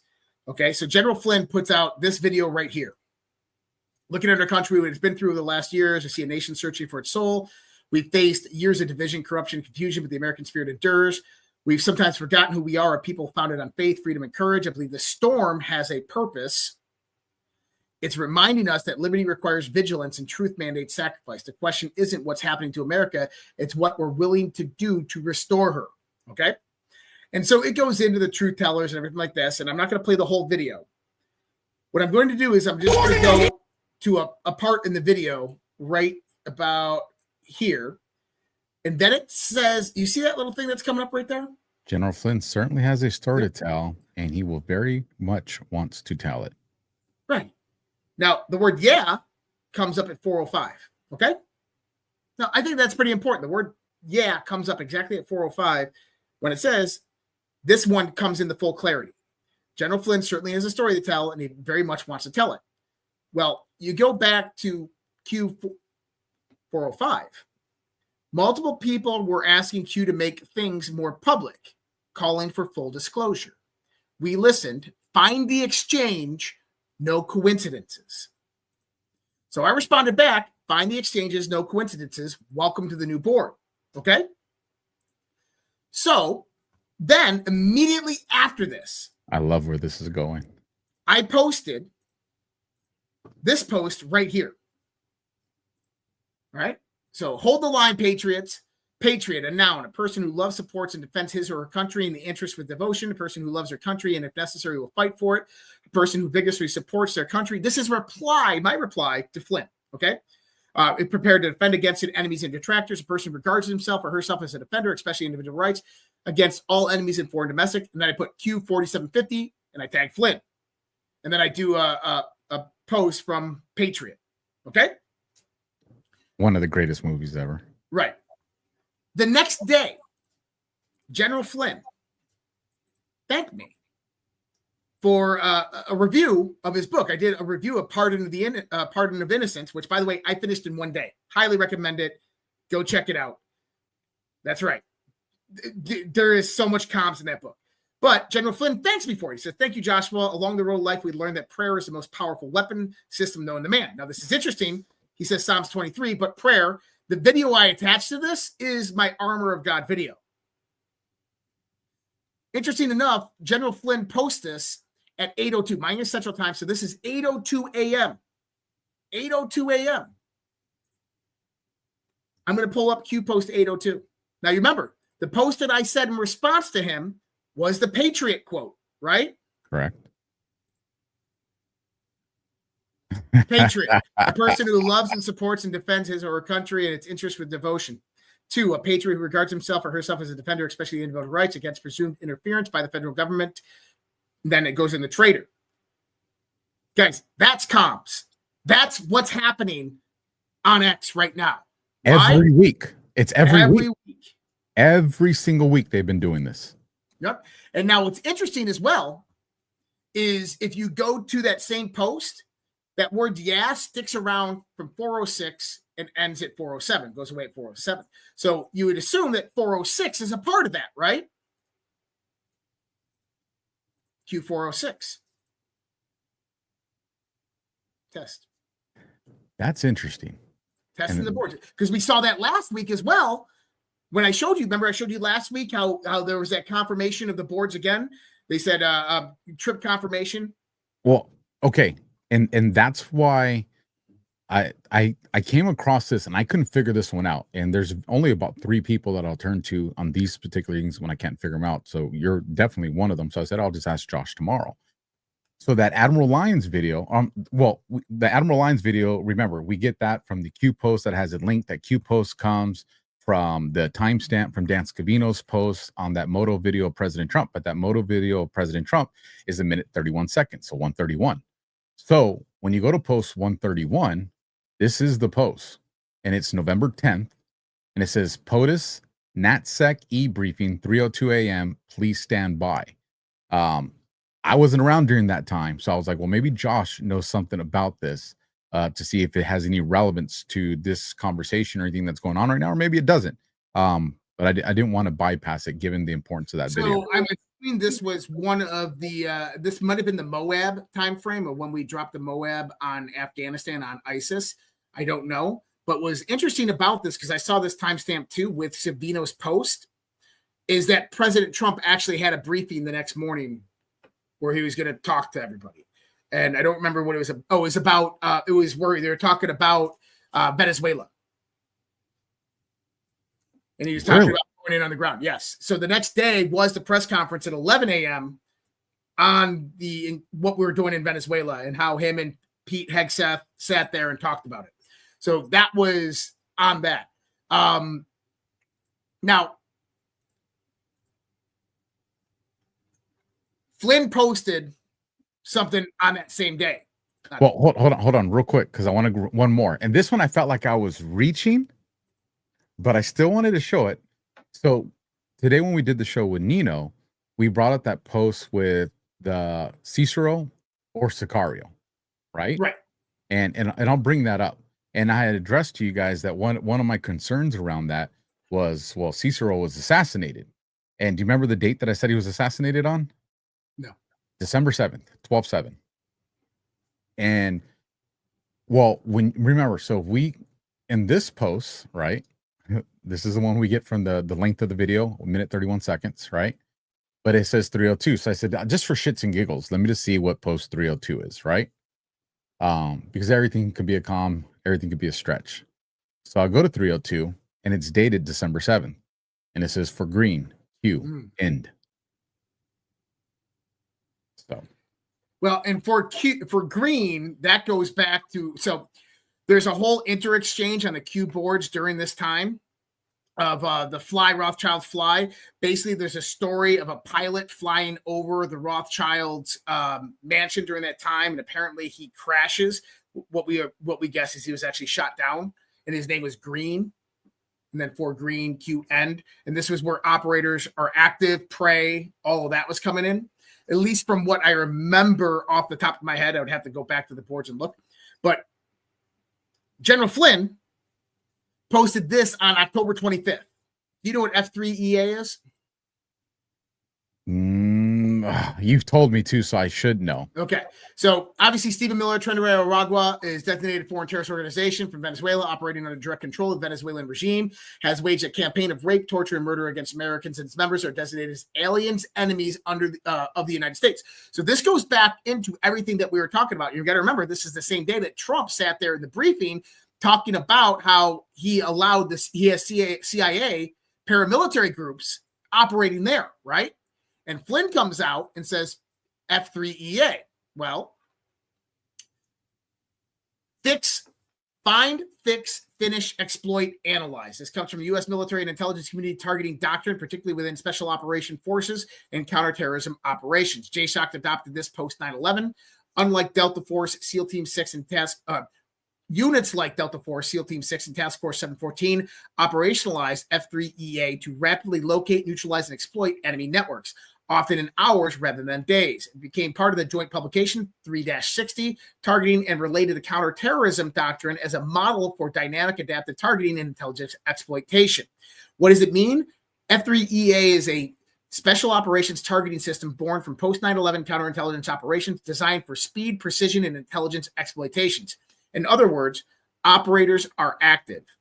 Follow this with a timestamp 9:54, which is next week. Boom, boom, boom. Interestingly enough, they've mentioned CIA paramilitary units operating. We actually have one just caught in Tobago, and the Trump administration has bombed 2 more vessels this week. So I find that really interesting. But it also shows you, I believe, in my opinion, that Flynn is directly integrated in what's happening, in the decision-making process of what is happening. Oh, nobody's going to convince me that he's not. Right. Nobody convinced me of that. Yeah. Now, there's some interesting things here. So I want to kind of, while I'm on that context, I'm actually going to jump back into the Muslim Brotherhood stuff here in a second. But before I do that, I want to show something here. So, real quick before you do, just before we get too far away from it, because I know when we bring up a post and people are like, what are you talking about with the Cicero Sicario? So let me just show everybody that real quick. This was a post from Homeland Security. You see at the top, it says Cicero or Sicario. Cicero was assassinated on December 7th.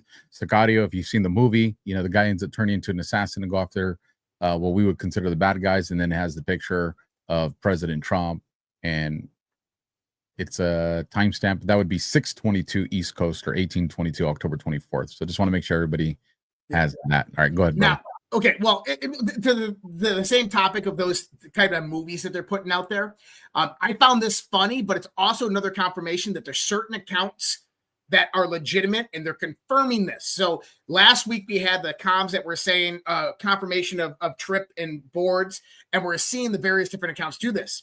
This is the White House. They posted power to the players with Trump wearing Chief.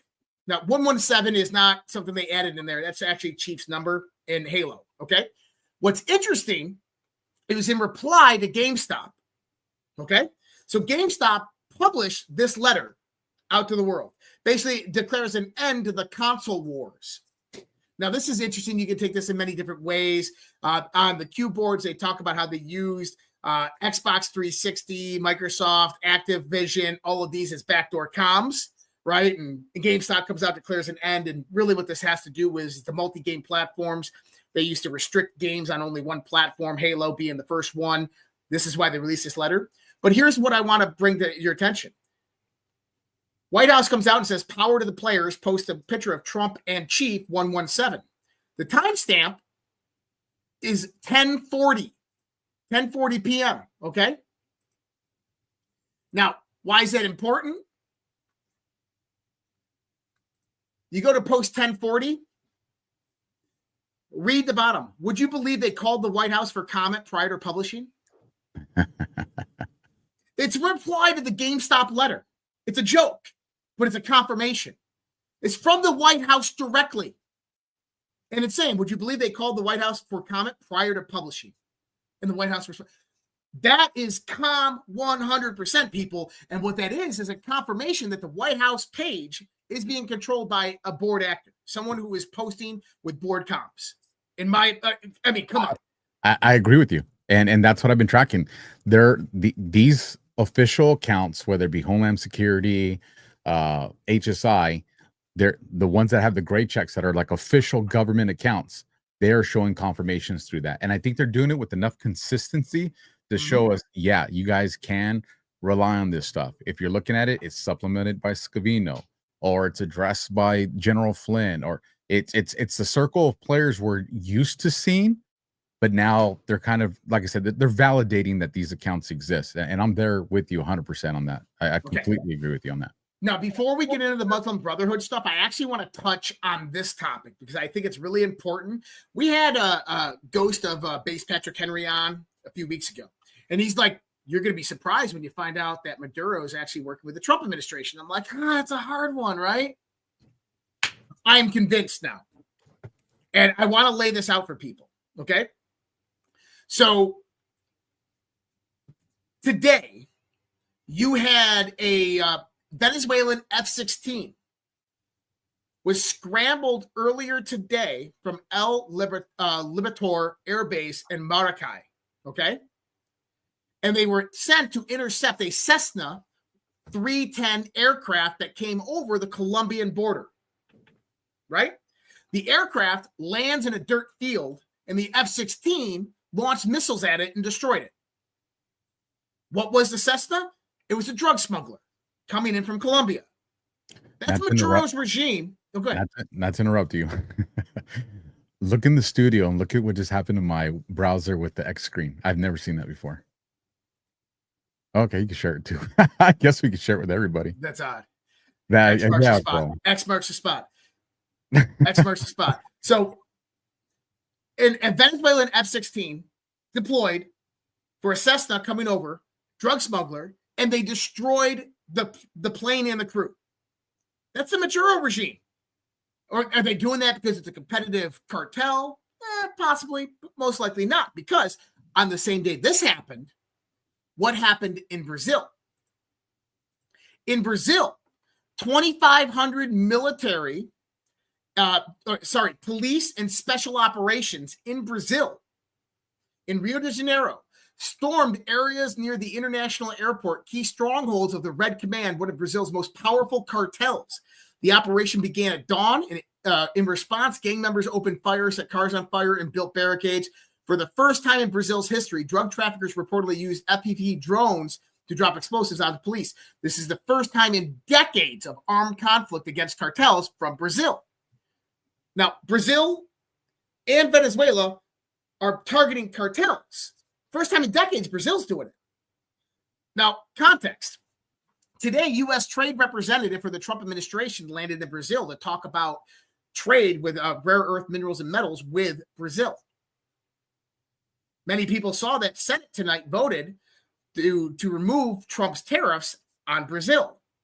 Still got to pass the House, but I find it an interesting sidestep. So now I want you to take in the context. Is the Trump administration freeing the bonds of these governments from the overlords that control them? An international criminal organization that is operating mercenary armies called cartels that are running drug and human trafficking trade, that control the politicians through force, through coercion, through blackmail, through money and corruption. And the U.S. military naval presence in the Caribbean, the special operation forces that are operating through Central and South America that are taking out key infrastructure of these cartels and organizations, have weakened them to the point to where Brazil and Venezuela can now fight back against them. Here's something you're going to want to research. Again, shout out to Ghosts of Base Patrick Henry, because that's where I learned.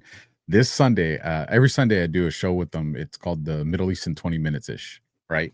We have to add that ish to it because we're struggling with keeping it at 20 minutes. But we'll go 30, 35 minutes. But you just talked about with Maduro. He dropped me the information on the president of Colombia, Gustavo, whatever, Petro, whatever. Do you know he has taken down and had them sent over to the U.S. more cartel leaders, extradited. Yep, and he's had them extradited to the U.S. and what did Mexico just do? They just extradited El Diablo.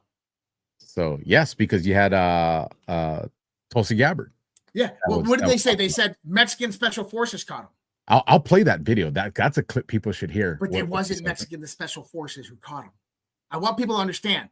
It wasn't Mexican special forces who caught him. Let me grab that clip. Who's really good at catching people? In other words, these governments have been held hostage by this international criminal organization. Very similar to what the CIA did through Operation Gladio in the 1960s and the 70s throughout Asia and Central and South America. That these organizations, these international criminal organizations, have done to these countries and utilize the power arm of cartels and gangs to keep and retain their power. And the Trump administration is systematically dismantling it, freeing these leaders to go out there and begin to change. Now, why the rhetoric against Maduro? Because if you don't have the rhetoric against Maduro, you can't just come out and publicly say these things. I don't know why, but you have to be able to have the legal authority to do it. And the legal authority to do something like this, you need this script to play out this way. Well, plus it would take Maduro out of play in that area because they would turn on him, the ones that are legitimately bad. Just like I can say with firsthand knowledge of national and international crime syndicates that we've had people on paper in some of the highest of ranks, and I'll leave it at that. And whether people like it or not, it is done. But regarding the conversation with Tulsi Gabbard, I want to play it. It's a minute 38 seconds, where she talks about La Diablo, because remember what you guys are about to hear is being said right in front of the president of the United States. Along Secretary of War Pete Hegseth is there, but this is being said in front of the president. And again, I want you guys to think Pizzagate, think Haiti, think all these things that you've heard over the last couple of years that everybody has told you is fake and gay. And this conversation is now being had in front of the president. So here we go. Mr. President, under your leadership for the first time, there is a newly created National Intelligence Fusion Cell at the Office of the Director of National Intelligence, National Counterterrorism, that has a very simple purpose: to make sure that we have two-way intelligence sharing of actionable information between the intelligence community and law enforcement. I want to talk briefly about three successes that we've had just here in the last few weeks, Mr. President, through the success of this interagency fusion cell. Just this last week, our National Counterterrorism Center supported through actionable intelligence to both U.S. law enforcement as well as Mexican law enforcement, the arrest of a Sinaloa cartel boss, El Plato, in Juarez, Mexico, as well as his top 3 money launderers. In a separate and recent successful interagency operation, NCTC worked closely with the U.S. Marshals Service that led to the arrest of another dangerous Sinaloa cartel member responsible for tracking a huge amounts of cocaine and hundreds of thousands of dollars in this single incident with drug proceeds through his network. And I'll say the last example I'll share is probably the most insidious, was providing intelligence to the Mexican law enforcement that led to the arrest of a CJNG cartel-affiliated baby trafficker called La Diabla. Her whole money-making operation was centered around luring pregnant women, performing illegal C-sections, harvesting organs, and selling newborn babies. Mr. President, it's your leadership that has made all of this possible. Don't tell me nothing's not happening. So my thoughts are that the Trump administration naval presence is, number one, the naval presence is symbolic that we are reclaiming back this land. Number two is that its military and intelligence operations are supporting Mexico, Central America, and South America in freeing themselves from the grips of this international criminal cartel and organization. And so I think that is exactly what's happening right now. And what's going to come out of it is the end of the Belt and Roads Initiative of China in Latin and Central America. We've already seen Trump negotiating various different mineral and oil deals out there. And you got to remember, Venezuela has everything to gain from this. If the sanctions are released, they become $1 trillion country, right? Now, on the other side, there's something known as, I made this term up, but do you know what the Golden Triangle is? Probably not. I made it up. But the Golden Triangle is communism, which is economic, radical leftism, which is political, and Islamic theocracy, which is religious.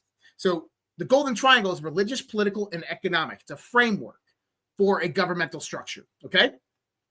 Now, do you know what Muhammad's, the prophet, quote unquote, Muhammad's strategy was for Islam? There's a 3-point strategy: immigrate, increase, eliminate. Okay. Immigrate as a religious refugee, increase your numbers of followers and demand political accommodations, and eliminate the previous culture. Okay. Now, go ahead. Are you going to elaborate on that? Because actually, I got it. Let me go on this. Good, because it's sometimes, just so the folks know, our shows are not scripted. We'll throw a couple texts back and forth on some things that we want to talk about, but they're not scripted. I just watched a video over the last couple of days because of this Muslim Brotherhood dude information covering this, and so I'm glad you're going to bring this up. I'm going to play that video that you're probably thinking of, but let me play this one first, because right now there is a big problem in the country. 42 million Americans are losing their SNAP benefits. Listen to this. There are 42 million people in this country that need food stamps on a weekly basis. And we're saying people deliberately instead of Americans, because most of the people that are on food stamps aren't even from this country. 45% of Afghanistan immigrants are on food stamps. 42% of Somali immigrants, 34% of every immigrant from Iraq, 23% of Haitians, 59% of all illegal aliens are collecting food stamps, meaning that most of the people getting food stamps from the U.S. government and the U.S. taxpayer are not even Americans. Think about that. And we didn't know about any of this before the government shutdown started, but thanks to Democrats, we can confirm tonight that millions of Joe Biden illegal aliens, people who crossed the border when Joe was president, are now collecting food stamps from a program funded by hardworking American taxpayers. Now, keep that in mind, and you remember what I said Mohammed's strategy was, right? Bro. Immigrate, increase, eliminate. Now, listen to this. That pissed me off, though, man. Oh, you're going to get even more pissed after watching this one. Because now, this is going to pull it all together for you. Government's 3 steps was immigrate, increase, eliminate. Immigrate as a religious refugee, increase the number of your followers and demand political accommodation, and then eliminate the previous culture. So I was speaking in Detroit area, and afterwards had people come up and visit around the book table, and they were telling me about a lady who had a ministry to pregnant mothers. So she shows up at a Muslim house, has a little present. Well, out of a bedroom comes another pregnant Muslim mom. Out of a bedroom comes another pregnant Muslim mom. Out of a bedroom comes another pregnant Muslim mom, all pregnant by the same man. He's practicing Sharia law in his house. And then someone else says, oh yeah, Fazil bought a bunch of houses on the street, has a wife in each one. Where was this? In Detroit area. The wives go down to the welfare office and say their husband's not around. He goes and visits them, and the more kids they have, the larger the checks get. And he's living like a king at state expense, and all the kids playing in the middle of the street are his children. He's practicing Sharia law on his block. They take over several more blocks, and they vote in the school board. And now they have their Sharia in the schools. And then they take over more blocks. They vote in the police department, fire department. And in Hamtramck, Detroit, they vote in the majority of the city council. They have their minarets, their calls to prayer 5 times a day, no different than Pakistan. So we see the first ones come in as immigrants, and they're nice, and they're so nice, everybody says they're nice, nothing to fear, let more in, more come in, they gravitate together, form a community. Imam shows up and says, okay, you need to start getting a little more serious about this, more fundamental. Then the burqas start appearing, people say the neighborhood's changing, they move out, more Muslims move in, and then there's always that stickler that says, I refuse to move out. And that's when there's random violence from Muslim youth. And there's no witnesses, because no Muslim family dare testify against another Muslim family on behalf of some kafir infidel that's hanging in the neighborhood. And so eventually they take over the entire neighborhood. And they do this neighborhood by neighborhood, city by city, block by block, until they take over countries. And there's 1,400 years of track record to observe this pattern. So they took over Egypt, which used to be Coptic Christian. They took over Syria, which used to be Christian. They took over all of Turkey, which used to be Christian. Took over all of North Africa, which used to be. They took Spain, held it for 700 years until the Spaniards drove them out. Okay. So I want you to take this in the context, okay? He just mapped out what we were just told is happening, right? Obviously, that's Dearborn, Michigan. So go look at the UK right now. What are we hearing about every day in the news in the UK? Muslim violence, raping, killing, stabbing white people in their neighborhoods. Keir Starmer, the prime minister, just came out and had this big sit-down meeting with the Muslim community and apologized because there was some white on Muslim crime. That they went out there and some white guys jumped some Muslim kid. He's like, I am so sorry, and we apologize. But yet every day we're hearing of multiple instances of Muslims killing, maiming, raping white people. But why? He just told you why. Once the population density gets to a certain capacity, they now resort to violence to eliminate everybody else out of that area until they take over the entire country. Infiltration instead of invasion. Now we're seeing the real problem of what Admiral Lyons was talking about. Now we're seeing why Obama, Valerie Jarrett, the Muslim Brotherhood, Huma Abedin, her father, Zaid Abedin, direct contributed to this. Why they were all integrated. Why Phil Haney came out and blew the whistle at the DHS and how the DHS was covering up the Muslim Brotherhood infiltration within local governments. Why local governments? They're telling us right there. This has been going on for a long time. So the 2020 to 2024 was the mass migration crisis. And what did we find out? Over $60 billion a year was going to fund these people in our country through federal benefits. And that's just the tip of the iceberg, people. Lay out the 3 steps real quick, and because I want to identify something here, but I want the audience to hear it again. So the 3 steps are immigrate, increase, eliminate. Now, increase and eliminate the takeover part. And don't hold my feet to the fire, but I know I'm pretty accurate on these numbers. The birth rate for Americans, like full-blooded Americans right now, it's under 1.6 and it's dropping. Yeah. It's so American birth rate of non-minority American birth rate, white, Hispanic, is at 1.86%. Now, in order to sustain our population, it has to be at a minimum of 3.2%. So we've always over curtailed this with immigration. You bring in the compensation of immigration that increases your birth rate and keeps your society alive. You know what the birth rate is of Muslim Americans right now? I think it's like, what, 8.9%?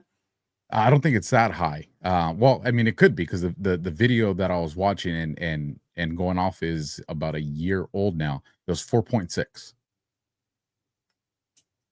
And at that rate, you can't sustain it. Nope. You will be taken over by numbers. And look, because this is what you got to look at long term, folks. If you're looking at, and we'll just put it at 1 and 4, just to make it Marine Corps manageable for me, right? What ends up happening is you have this demographic that just has more kids, whether it's boys or whether it's girls, versus this one. So what happens is those relationships end up mixing. And this is not one of those purity conversations. I'm not talking about that. What I'm talking about is as those different races start to mix, one of them's getting filtered out because it's not keeping up with the numbers. And so as you get into the next generation, the face of America changes, folks. That's the concern here. And you'll get people that, oh, this is Islamophobia. No, it's not. This is called factual information. This is talking about, like the guy just said, look at this country, look at this country, look at this country, look at this country, and look at the stats that exist for the last 100 years, 200 years, 300 years, 400 years, 500 years. That's not Islamophobia. It's facts. Now, this is where I wanted it to bring it when we were having this conversation back into people that are pushing agendas on social media. I think one of the things people say is one of the most divisive conversations right now is Israel and Gaza. And there's a faction of people that the only conversation that they're willing to have, and the only thing they want you to talk about, is the juice. Mm-hmm. Now, I the think juice, OJ. The juice, OJ. Juice. Oh yeah, we're on YouTube over there. I gotta be careful. We're on YouTube. The juice, right? Orange juice. That's all they want you to talk about is orange juice. And granted, and I think me and Josh have done a good job of articulating our position here. There's a difference between government and people. And that's in every damn country that exists on this planet. But when you go and you ask these people, well, is there any concern with the CCP? No. That's propaganda, what you've been told. There ain't nothing wrong with them. Well, what about with what's going on in Dearborn, Michigan or Texas? No. That's propaganda. It's the orange juice that's telling you guys that stuff. And that's when your flag should go off and say, hold on. Do these people really care about America? Or do they just not like the fact that orange juice has a significant control on our government? This is where I'm going with it, Josh, because it does. Listen, I am very concerned with AIPAC in the U.S. government. Hands down, I have concerns surrounding that. Hands down, I got concerns with, the Unit 8200 and Mossad and the ties it has into our intelligence communities over here. At least it did. I'm concerned with that. Hands down, I don't argue that with anybody. But what I'm trying to get people to recognize is what these people want is they want that faction to be removed from its grasp on the government, not for sovereignty, but to create a vacuum. Because in that vacuum, now depending which one you're talking about, you plug in the CCP or you plug in the Muslim Brotherhood, Islamic extremists. That's what they're shooting for. So anybody out there on social media that is trying to solely keep you focused on one thing and discounting the other enemies that exist right now, they do not have America's best interest in hand. They are trying to do a shift of power from one entity to another where America is not in the consideration. Go ahead, Josh. Yep. So remember Admiral Lyons was talking about it. He said that Islam is a political ideology. Well, the same thing with Zionism. Zionism is a political ideology. Okay. It's not, we're not talking about Judaism here. We're talking about a political ideology. Now, my concerns with Israel are with Netanyahu, his political organization, and Zionism in its construct, which was formulated in the mid-1800s. Not that Israel doesn't own that land or shouldn't be there. I have nothing to say about that. It's not what I'm talking about here. I'm specifically talking about the political aspects of Israel and their influence in the United States of America. That's what concerns me. But I want you now to put yourself in Israel, surrounded by all those Muslim countries, knowing what you just saw, do you now change your tone? You have to. Here's the other thing that I'll say, Josh. And a lot of people don't understand this. You probably do, considering the industries that you work in and some other people that I've talked to, is a lot of the technology and software we use, right? You hear a lot of people complaining about certain things with Peter Thiel and his programs and Palantir and all of that, right? Israel's intelligence community has a huge access to the back door into a lot of the infrastructure of the United States. Yep. At least it did coming into this presidency. Whether it was the medical field, whether it's our banking infrastructure, whether it's our law enforcement infrastructure.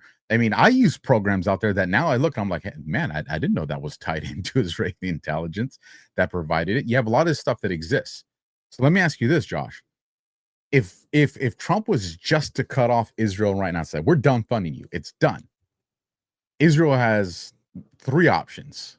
It goes Samson, right? And we see, the Bible's revelation unfold, right? Or it is forced to try to coexist with its neighbors. But if you understand the extremism there's not going to be coexisting on either side because of the extremism that exists on both. So then the third option is it goes to fight with its neighbors now, right? We see the continuing of these biblical wars. But without the assistance of the United States and without Israel going full Samson, they lose. They get taken over. And so if somebody takes over Israel, that means they now control the back doors and the infrastructure into the United States. So what I've always said is Trump has to navigate this in a way where a couple things happen. We have our independent structure, software infrastructure that's here at home that can no longer be compromised. So if we did cut ties or if Israel was taken over, it doesn't affect our infrastructure here in the statesides. Or Trump has to, do a coup in Israel. Now, it wouldn't look like that, but you would see a shift of government power where Trump is networking with them. And then you just have, a public, image where what's really happening is we're getting our infrastructure sovereignty back, and I think that's what actually happened.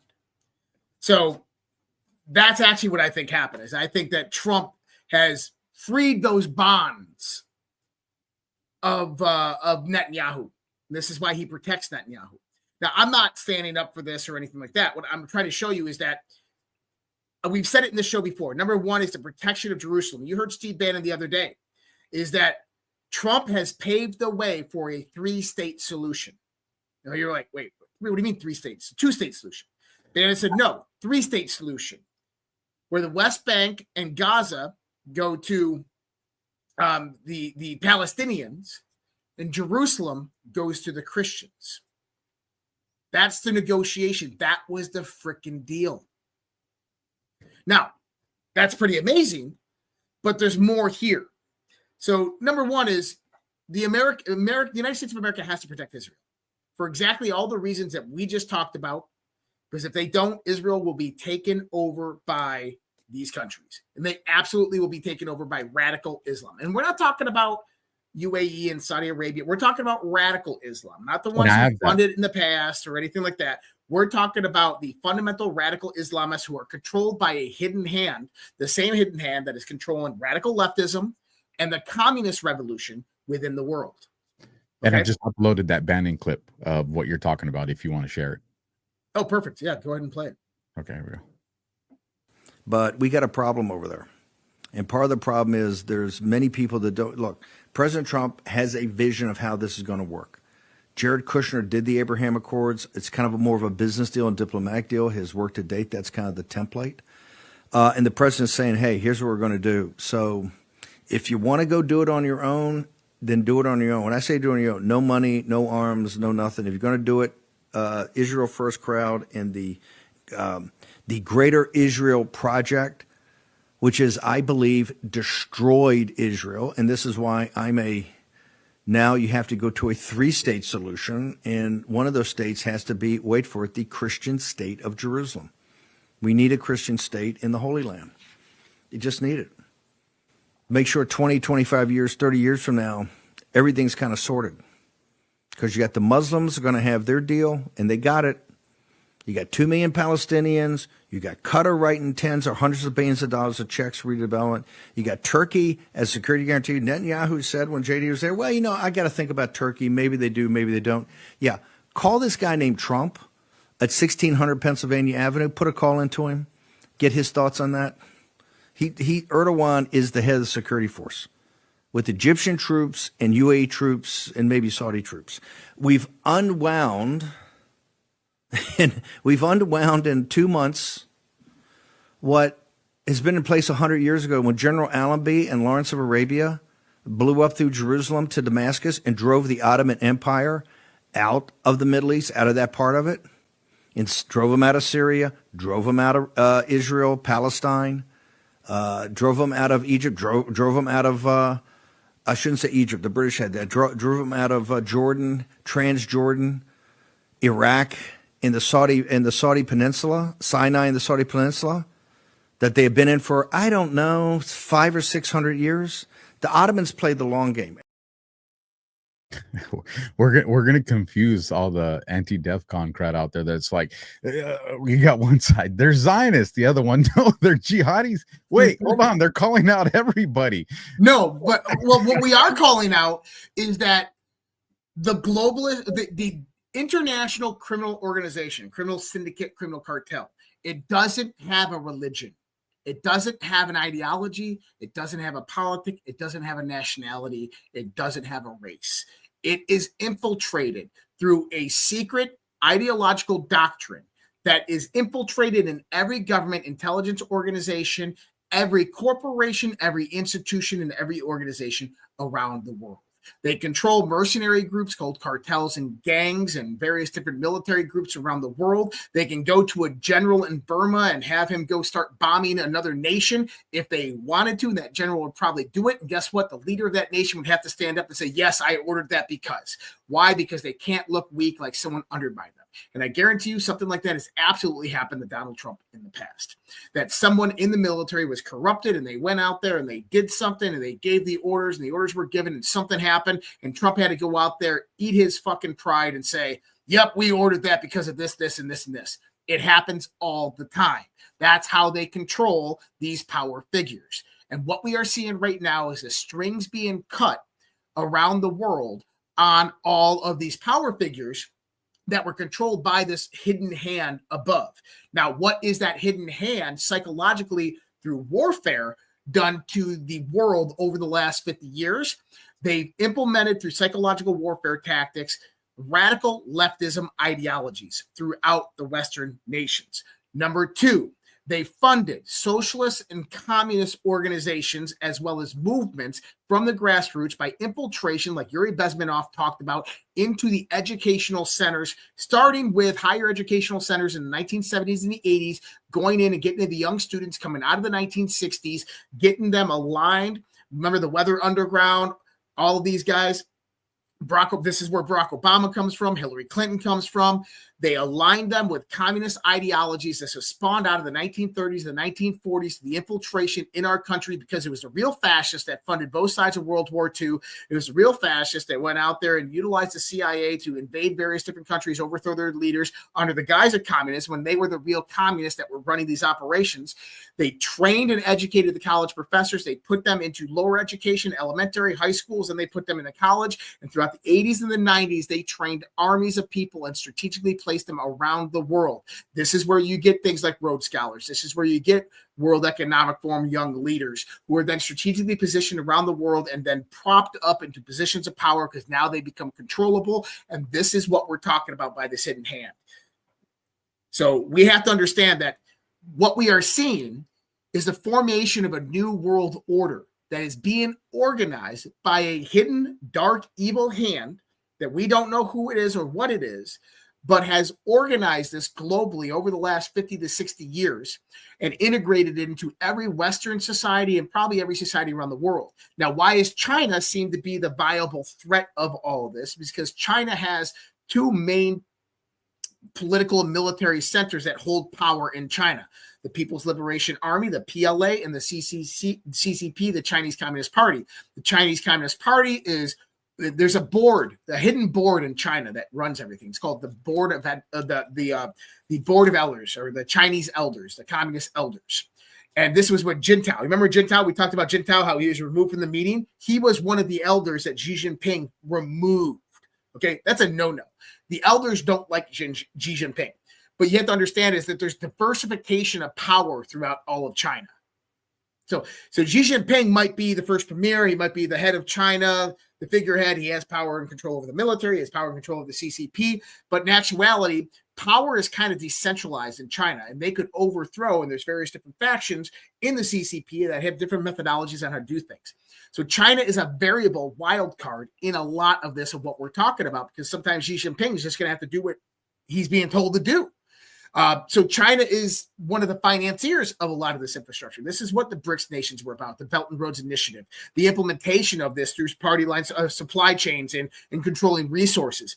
They understood it. They control the supply lines, and they control the resources, and they control the ideology and the optical perception of the people. Then they can organize everything and funnel it into a one world government. All they have to do is take out the United States of America, and they're going to do that through infiltration instead of invasion over a long period of time, and by basically draining out the culture and removing the moral and ethical framework from the household.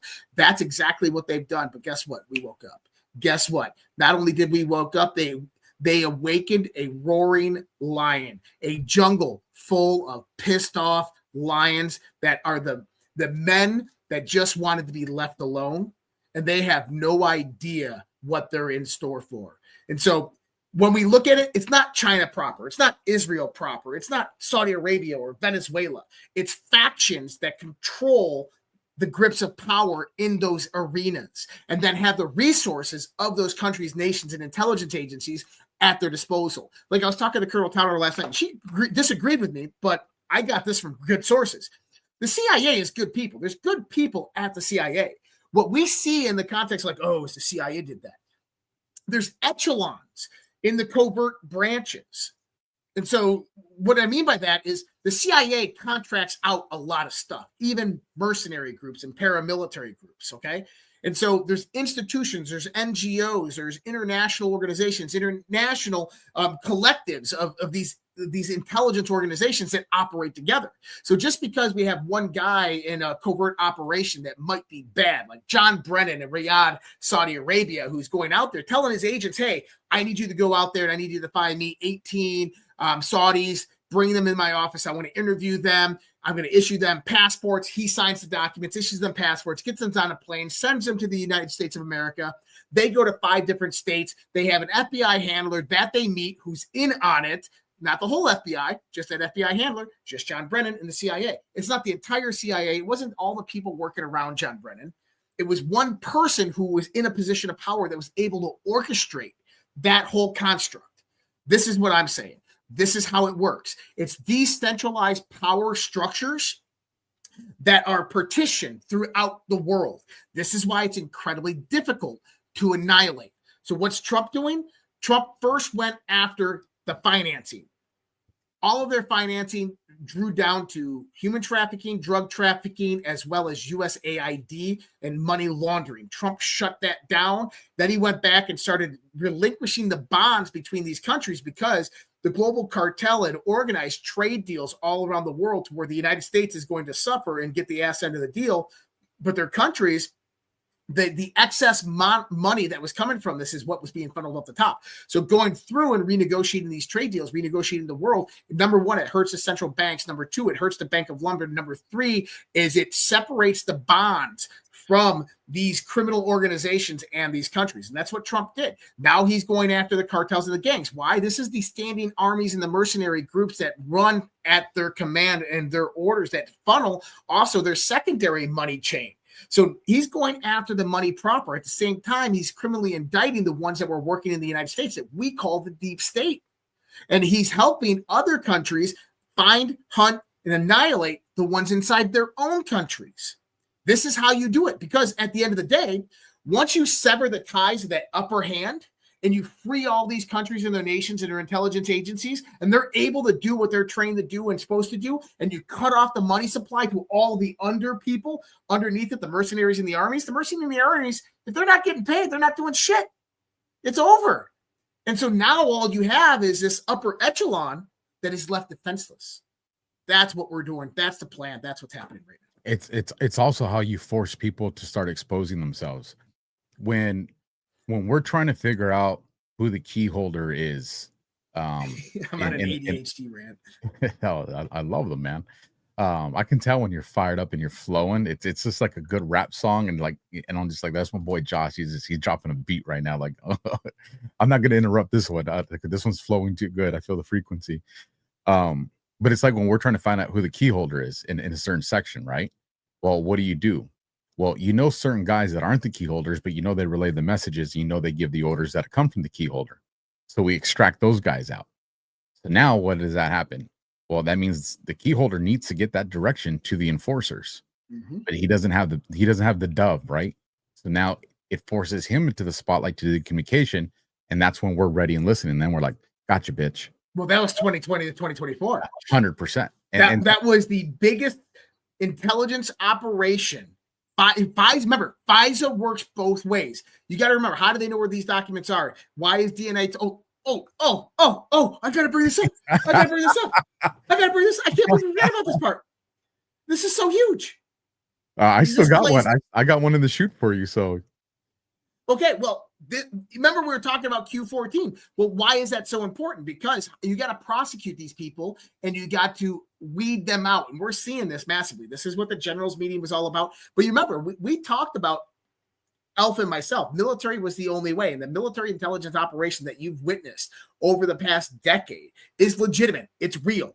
And we're watching it unfold in real time. Now, we talk about military tribunals, right? Flynn was hinting at this a few months. These people need to go to military tribunals. So you remember we talked about DNI Tulsi Gabbard being a lieutenant colonel. She never renounced her commission. She still hasn't resigned it, which is kind of odd. We went over the whole framework of how she's getting paid through the reserves, potentially being given a field promotion through a national security working group. Same thing with Flynn.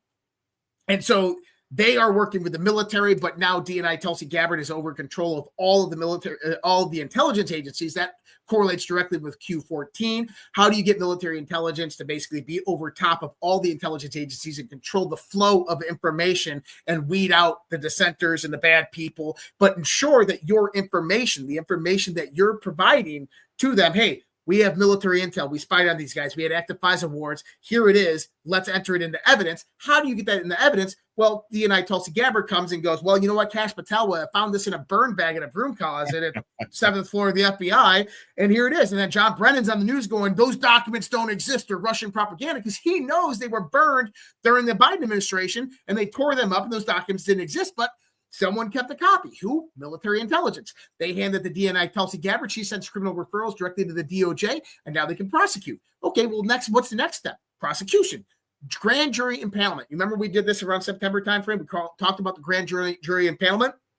And remember John Solomon was saying, New York, Pennsylvania, Virginia, Florida. We already knew about Florida. We were waiting for who's going to be put in Florida. Well, now Florida is where all the eyes are going. Why?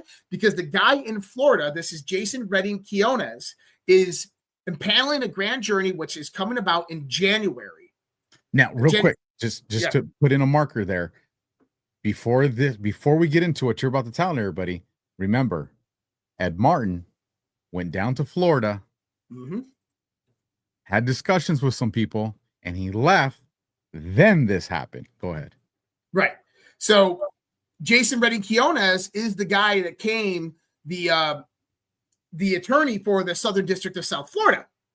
And he's been the one that's impaneling the grand jury in this area. Now, what are they investigating? Well, they're investigating Mar-a-Lago, but because the Mar-a-Lago raid pertains to various different pieces of intelligence that the Biden administration was going after, it then gets into the weaponization of the DOJ by Jack Smith and the Biden administration, but it can also go back to the documents that were pertinent to it. The 2020 election, January 6th, and then FISA-gate. And so this grand jury can literally, remember I told everybody, is that FISA-gate is the key. It opens the door of all doors. It goes backwards and forwards. It can lead all the crimes to previous and all the crimes after. That once FISA-gate gets investigated by a grand jury, they're going to ask, why did they try to coup Donald Trump? Well, they were trying to cover up their own crimes. What were their crimes? Benghazi, Uranium One, weapon smuggling, arms smuggling, all SAP programs, all of that starts to come out. Well, this is the grand jury that's doing it. And this is the man that's doing it. Now, here's the interesting thing about Jason Redding Quinones. Hold on. Are you about to tell us the interesting thing about Riones? But about Quinones? Yeah. The fact that he's a Air Force... Hold on. Because if you want to know about Quinones, you got to stick around as we get to one of our ads, because I just got yelled at. We got ads. So stick around, folks. There's more. We'll be back right after this commercial break. Before skincare went synthetic, people used something simple, something real. Tallow. Grass-fed and finished beef tallow is packed with vitamins A, D, E, and K. Nutrients your skin actually knows what to do with. It locks in moisture, restores elasticity, and defends against winter dryness. No water, no preservatives, and no BS. Unlike plant oils or chemical creams, tallow mimics your skin's own structure. Elbows, hands, knees, post-shave, anywhere your skin's crying for real moisture. Perfect for gifting or keeping your own skin soft when the cold hits. Visit softdisclosure.com and use promo code Badlands for 15% off. Ancient Care, modern truth. Soft disclosure. Real quick before I give it right back to you, brother. We always I have this, it's a real nice desk here that I have in the studio. It's a glass one. But my elbow's always rubbing on it. So I started getting, that rough skin here. There's still a little bit left. You can kind of see right there. But I was just like, no, man, I like to take care of my skin, be healthy, even though I'm a man. And so I said, let me try that tallow bar. Dude, after about 3 days, maybe fourth, I rub it on and then I just, I massage it in. Dude, it's almost gone. Like that stuff is great, folks. I'm telling you guys, not just because there are people and obviously we get revenue from it. It's one of our Badlands products, but the shit works and it's healthy. Like I'm just telling you guys, if you try it, you try the deodorants. You don't want to use these poisonous things that are out there with aluminum and all this stuff. Soft disclosure. Go check it out. Soft disclosure. And with that, hold on. Guys, if you're going to be in Cocoa Beach, Florida next week, Badlands Media is hosting the Great American Restoration Tour, 10th edition. And this is November 6th through 9th. And the guests include me and Alpha and everybody else from Badlands. I'm just going to put me and Alpha because that's what you're watching right now. So if you're going to be able to make it, please go to badlandsmedia.tv/events. Check it out. Get your virtual ticket or your ticket to the event, and I hope to see you guys there. On the other side of the house, we got 10,947 people watching on Rumble and thousands more watching throughout X and so forth. Hit that thumbs up button. Get us trending on Rumble. Get us into that leaderboard at the #1 spot. It would mean so much to myself and Alpha if you could do that. And then without any further ado, who is Jason Redding Quinones? Just so happens to be a lieutenant colonel in the United States Air Force Reserve. And did he resign his commission when he took the position of United States Attorney for the District of Southern Florida? No, he didn't. He is still an active reserve lieutenant colonel. Now, isn't that interesting that a lieutenant colonel, a lawyer, lieutenant colonel in the Air Force Reserves, is impaneling the grand jury in Southern Florida that's going to indict the FISA-gate guys? Very interesting. Very interesting. Especially at that rank, because what if you were called up and activated as a unit? Now, granted, there's certain moves that Trump could do specifically to those, and we kind of had that conversation surrounding Tulsi Gabbard. Or maybe there's just knowns that are already known to these people and that they're going to be secured in their location and what they're doing. I find it phenomenal. Mm-hmm. To that conversation, and shout out to Ghost, because I saw him put this in a chat here, and I was just like, he's not wrong about this. I agree with him. I just see it through a little different lens. He's talking about, wait till we, what are people going to say when they see that Maduro gets arrested or extradited? And granted, obviously we know his position, but what a perfect way, once Maduro's exhausted everything he can do to help us, So all of a sudden now he gets arrested and extradited. Why? Because that's actually the way of securing him and protecting him. Yep. And then bringing him over here to get the final debrief on what's going on. And then you would probably see shortly after that, maybe the strategic ground attacks or airstrikes on specific targets within Venezuela, and you've pulled them out into safety under the guise of a Then Mushada is the one that rises up after him and takes over and brings democracy back. And who's she? CIA plant. Well, a good CIA. Well, we would assume to be a good. She's controlled by U.S. intelligence. And I know the temperature of people's thought process, and I agree. Like, we shouldn't be in the business of doing coups. Like, I agree with that. Here's what I would tell people to consider. And I know some of my close friends have disagreed with me on this.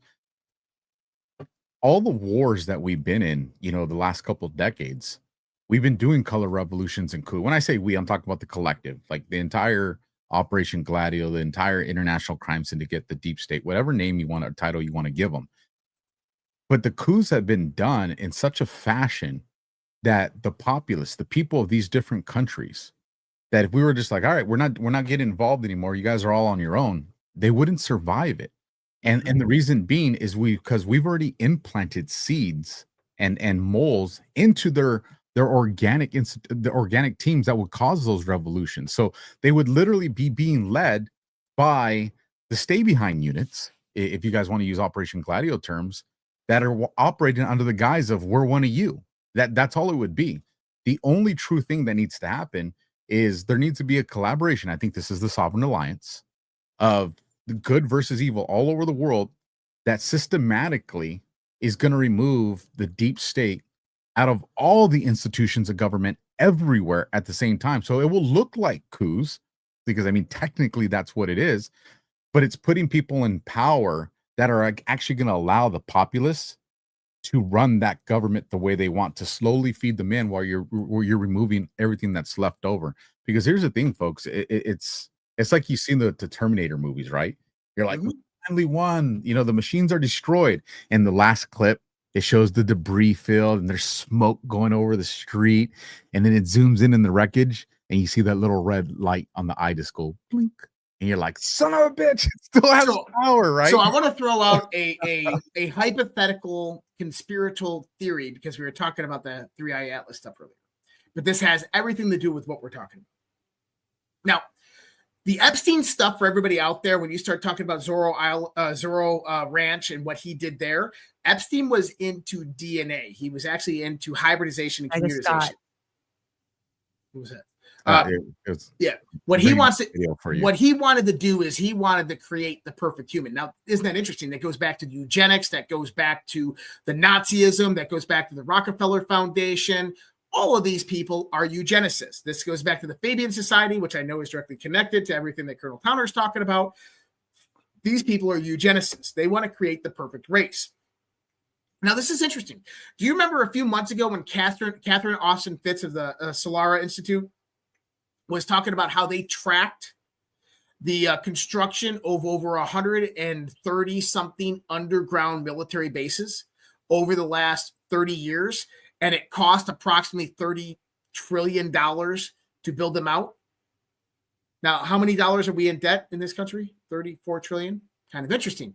Now, what's interesting is that there's a massive network of underground military bases that have been built over the course of the last 20 years, 30 years. Now, I want you to start to put two and two together. They wanted to eradicate 85% of humanity, right? COVID, bioweapons, all of this stuff. They wanted to get rid of the free-thinking, free-spirited Americans. At the same time, they're doing genetic experimentation, producing hybridized humans that are genetically modified through CRISPR, Cas9, and mRNA type of technology. They make them smarter, better, generating the perfect race. If you were running, now I go back, all the missing children. You remember, do you remember when Tom Homan said, we know where the 300,000 children are? I do. And you're telling me the whole force of the United States government, the United States military didn't go get them? Do you remember 2 years ago when Ted Cruz and a few other guys in Congress were talking about the 300,000 plus missing children? And they said, we know where they are. And they didn't go get them. Now, people saying they're in Venezuela. They're not in Venezuela. They came from Venezuela. Many of them came from Venezuela into the United States. And then you find out that, 680,000 children in the United States go missing each year. 60% of them are never found again. Where the hell are these children going? These are big cities that are going missing each year. And what if?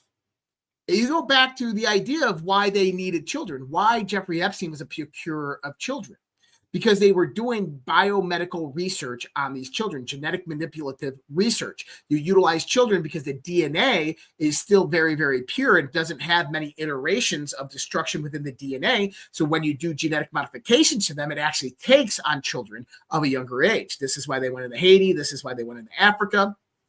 So what if over the last 30 years, Alpha, that instead of what we think, this evil of killing these kids and putting them in the human trafficking rings, which does happen, that they were actually housing them in underground military bases, or they had an off branch of humanity, an off branch civilization that they developed underneath our feet.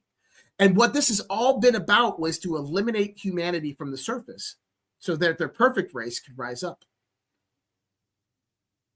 The experiments that we would find out that they've been doing on these kids, especially when you go into the Epstein stuff and him using his own DNA for that stuff. Dude, I'm not talking completely out of speculation here. No, I know you're not.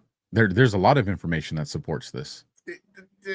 As a matter, I was trying to find a video with Anna Paulina going down this, and I know I had it saved, but I couldn't find it. It could be just I was tired and deleted it, but I don't think I would. And it doesn't look like I have it because here it is. Nope, that's not the one. And that's the one where that happened. Well, it was the video where she's talking about, and I want to say they might even mention the 3AI or 3IA, whatever you call it. But she was talking about, well, I got to be careful with what I say. I literally had the clip saved on my hard drive and went to look right now to load it up for you, and it wasn't there. So then I was like, I probably still have it in my browser. It's not right there. They've sent resources towards 3IA. I remember I said it earlier. If people were paying attention, I said it earlier. Well, with that, I want to, before we get into these rumble rants, I want to bring up this post here and get your thoughts on it, because I think it's symbolically, amongst other things, very important. And this came from Dan Scavino, and he was quote posting John Brennan. It's a John Brennan post from November 4th of 2024, and it says it's Kamala Harris for president. And the time is 6:12 my time. So again, that'll be 9:12 East Coast or 21:12 military time. And it's literally the hourglass running out of sand, running out of time, right? TikTok. So when you go to post 9/12, it's March 10th, and it says Australia is part of Five Eyes. Five Eyes is very important. It won't be around much longer. Relevant here, but not the focus. And what caught my attention on this post was earlier today, and I forget what we were talking about. So much has transpired in this conversation, but you had mentioned Five Eyes. And so I was like, I'm going to go back to that Scavino post. So there's that. And then if you do the military time of the 21:12, that takes us to September 7th post. And this is interesting. It's got the internal post, which is the JC tweet about standing tall over the last 8 months, and then activate sleeper cells. And obviously we got the misspelling there. And then it says, I think he was saying, quote, in 8 months, and then it has to activate with the correct spelling. That would be September. And then the post itself says, do you believe in coincidences? NYT, Anon, source, sleeper cells. Now, given what we've been talking about and given the concern right now with sleeper cells, and everybody and their mom, as far as the accounts that we track for these comms, are talking about the storms approaching, the storms approaching. We figuratively, or literally, not just figuratively, have Hurricane Melissa that is coming straight towards the Caribbean islands, right? It just literally did a 90 away from coming into the Gulf of America. What's your take on this? And remember, this all comes off of Scavino's post with the hourglass running out of sand. Well, so number one is you go back a few weeks, and Scavino did a similar post with James Comey. Remember he posted the Trump sunshine again? Yep, and I said, oh my God, remember Brennan and Comey and Trump sunshine? And then he posted Trump sunshine, and 2 days later, Comey was indicted. Then what did he do about a week and a half ago? He posted the notepad, fuck around and find out. Then John Bolton was indicted. Now we see the hourglass TikTok. John Brennan's going to be indicted. Literally, with John, it's a quote post of John Brennan. Yeah, and he reposted both of them at the same time. And all these times, he was reposting Comey, Bolton, and Brennan. So I think that's indicating that I think it could potentially happen tomorrow. That you might see an indictment on John Brennan as early as tomorrow or Thursday. Now, here's the other part about that. Remember that Flynn post that I was talking about this week? Boom, boom, boom. Now, Brennan's indicted. That's a big fucking boom. That is a big boom. And that would be the third boom. Right. So I think that that's potentially going to happen. I think it's going to happen this week. All right, brother. Well, let me bring on the Rumble rants. We'll fire off on that. I don't know if you have a video lined up for us tonight. If you don't, I can play that Flynn. I got a new one. Oh, right on. Okay. I got a new one I made. I can play it. All right. So let me bring up the Rumble rants real quick, folks. Again, while I'm doing this, you guys like, share, and subscribe tonight's show. Make this a little bit bigger so everybody can see. And I'm going to increase the font or bring it up on the screen. And there we go. All right, here we go. So let me bring this up. That is big enough so we can all read it. And do you want to read them this time? I'll scroll for you. I'm looking for that video. Oh, okay, there you go. So we got a $5 Rumble rant coming in from Secrets. 3-Eye Atlas is a psychic, because only these trusted sources are claiming it, like COVID. Another $5 Rumble rant coming in from Secrets, and he says PSYOP. Okay, so 3-Eye Atlas is a PSYOP, is what he meant to do there. Dollar for dollar, Catherine and 64. Hi all, hi Alpha and Josh. Hope everyone is doing well. Love this show and the people. I am feeling a lot better, folks. Not 100%, but I would say I'm pushing about 80%, 85 right now. So thank you for your prayers to me. Looks like that one's a double.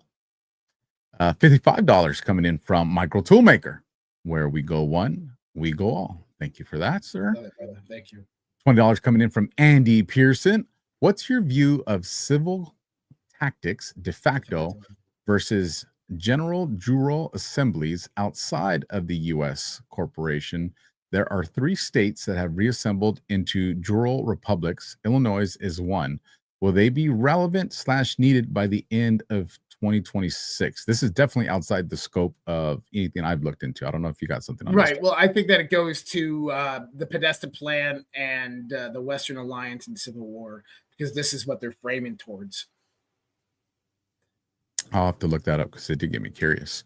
$20 coming in from RPG 3573. Love the wacky wow signal decoder. Be brave in your weirdness. I'll tell you what, man, I would listen to that guy talk for hours because he was wacky, but he was definitely dropping some knowledge. Like you can't lie, can't deny that. $50 coming in from Hope Continues. Love your shows. Well, thank you, Hope. Thanks, I appreciate it. We love your support. $10 coming in from Maria Teresa 1776. The dynamic DEFCON duel. I like that. Absolutely like that. We alternate who's Batman every week. So, or no, it'd be, Batman and Robin. There you go. $5 coming in from Barber Lines Matter. Happy birthday, Q. and my late dog, Oh, Luna. Oh, I miss you. I missed Luna. I missed Luna. Phenomenal. I know Luna. I've met Luna. What kind of dog was it? Pit. Nice. $25 coming in from Texas Jules. My BTF sisters rock, and we love DEFCON ZERQ. See y'all in Coco, ladies. Old OG right there, Texas Jules. Ben Sanders, now monthly supporter. Welcome to the family, Ben. Thank you for that. Wherefore Art. Go ahead. Oh, no, I said thanks, Ben. $17 coming in from Wherefore Art. Check out YouTube videos of Bob Dean, Army Intelligence Analysis, stationed at NATO Shock, retired mid-70s, who revealed direct contact with one of benevolent ETs who look just like us. He thinks of them as family.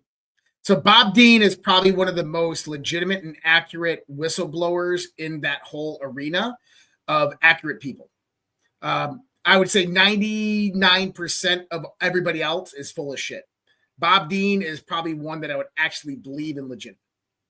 Man, we should do a night. I don't know if we do it here on one of our shows or something where we go full on with the UFOs and all that stuff. Oh man, I would. I can get deep. Get Jordan.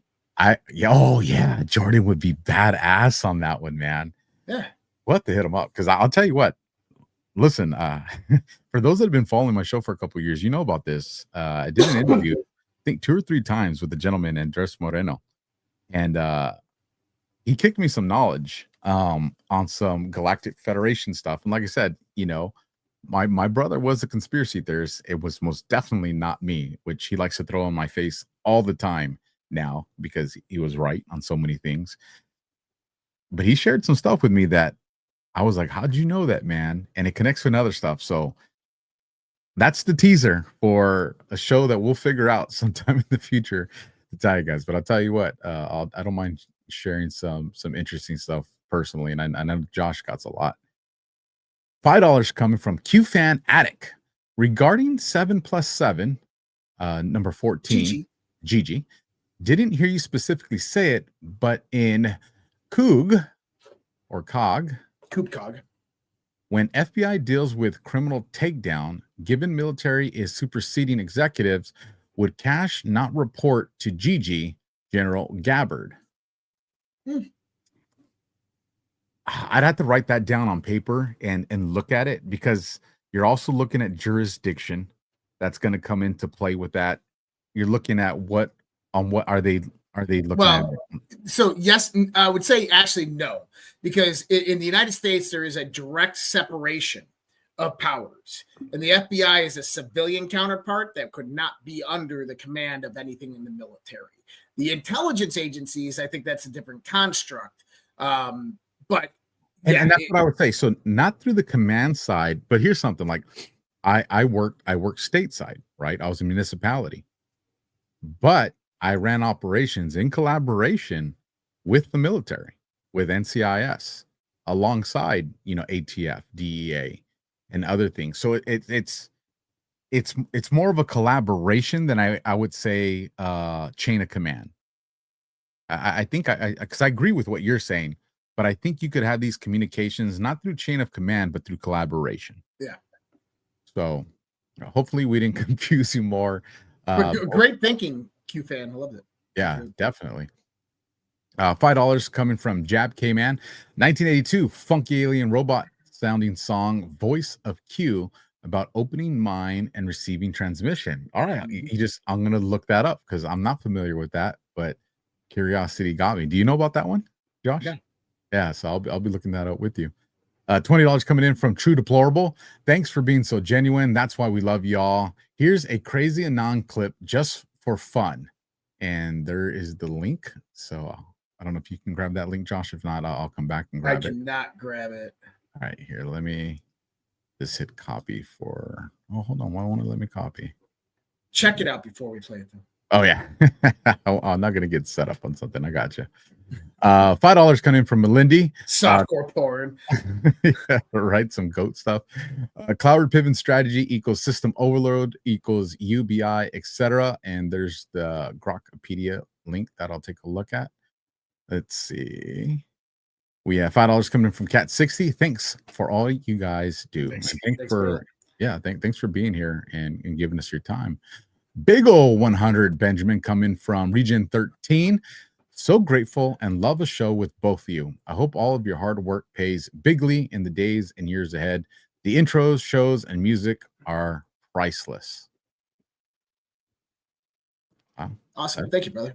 Appreciate that. $2 coming in from Q-Fan Addict. Mike Quiones. With a the Florida Fed grand jury also investigate further the corruption of the 2020 elections, since Smartmatic has already been charged with bribery and money laundering with the Philippine government. Yep, it's under his jurisdiction. And again, you had Eagle Ed Martin that was just out there, folks, and he highlighted the fact that he was going out there. He didn't want us to miss that he was going out there. $50 coming in from Nevada Night Owl. Thank you both. Thank you to both of you for your sharing your experiences with UAP with us. Have seen some weird stuff in the sky out there. Thanks for another eye-opening show. Love it. Thank you, brother. Oh, we're going to come at you guys with some more stuff. If you guys liked it, because I know me and Josh have some fun conversations offline that we could just do in front of the camera, and I think you guys would enjoy it. So that is the end of the Rumble Rants. I'll go check the boost, and while I'm checking the boost, I'll also check that link. So I'll turn over the microphone to you real quick, Josh. Sure. I was actually on Boost. I think we had one from last week. There's one Q After Hours that came in. Oh, we had 3 from Q After Hours. But we can read those next Sunday. All right. And so the video looks like it is clean. Looks like it'll be funny. I'm just going to check real quick. Oh, you didn't see any boosts, you said? You already looked? Yeah, I didn't see any boosts for tonight. Okay, good. So then let me bring up this clip that was shared with us. And if there's potty language, I didn't listen to the audio, but I went off visual reference, and visually it looked like we're solid. So this comes from Mary Celeste 111111. Hang in there, Nons. We made it through the end. Thought this was funny. Hashtag God won. Hashtag his purpose. Plan always prevails. Let's take a listen.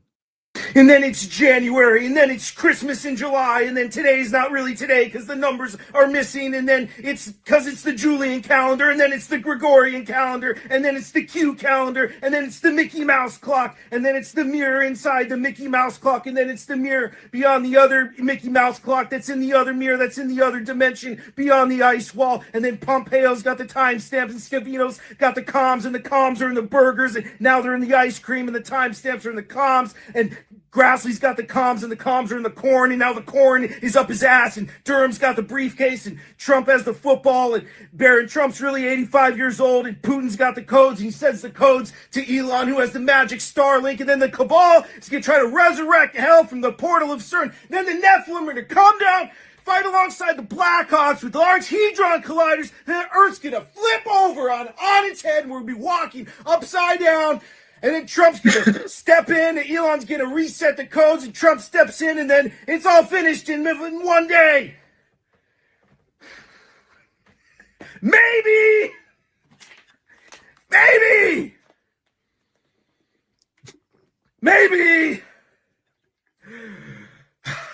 don't know, man. I don't fucking know. But I saw it on TikTok. It was on TikTok. I saw it on TikTok. Oh God, that wraps up about the last decade. Oh, that was great. Where can people find you, brother? And then we'll close it out. Redpillproject.substack.com, on X at Real Joshua Reid, last name spelled R-E-I-D, at Real Joshua Reid, and then again redpillproject.substack.com. Also website redpills.tv. Best place to find me.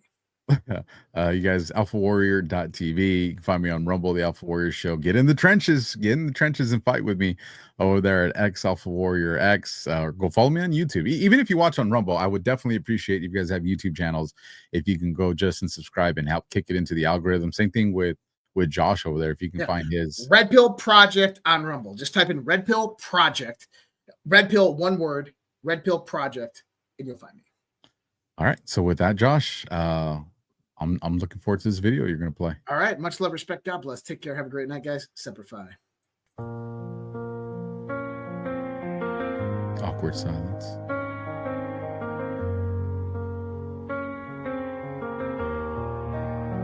Do you want the truth? The kind they try to hide? It's not left versus right. It's a war for our minds. We built this land with sweat and grace, but they sold our birthright to a stranger's face. We just want to work to live, to be free, to raise our kids and keep our dignity. But every law they write, every rule they spin, takes another inch from the people again. It's us versus them, the people versus control. The flag still stands for freedom, not for gold. They can try to divide, but they can't break the sun, 'cause this land belongs to everyone, and we'll stand as one.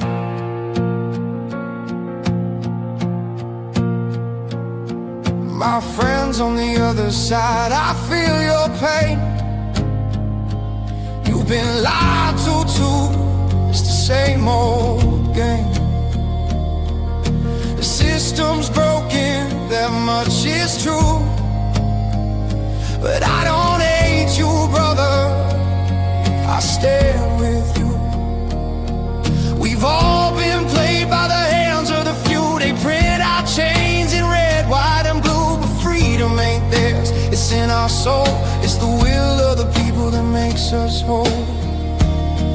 It's us versus them, the strong versus the fake, the workers, the soldiers, the hearts that won't break. We stand by our faith, our flag, our gun, 'cause this land belongs to everyone, and we'll stand as one.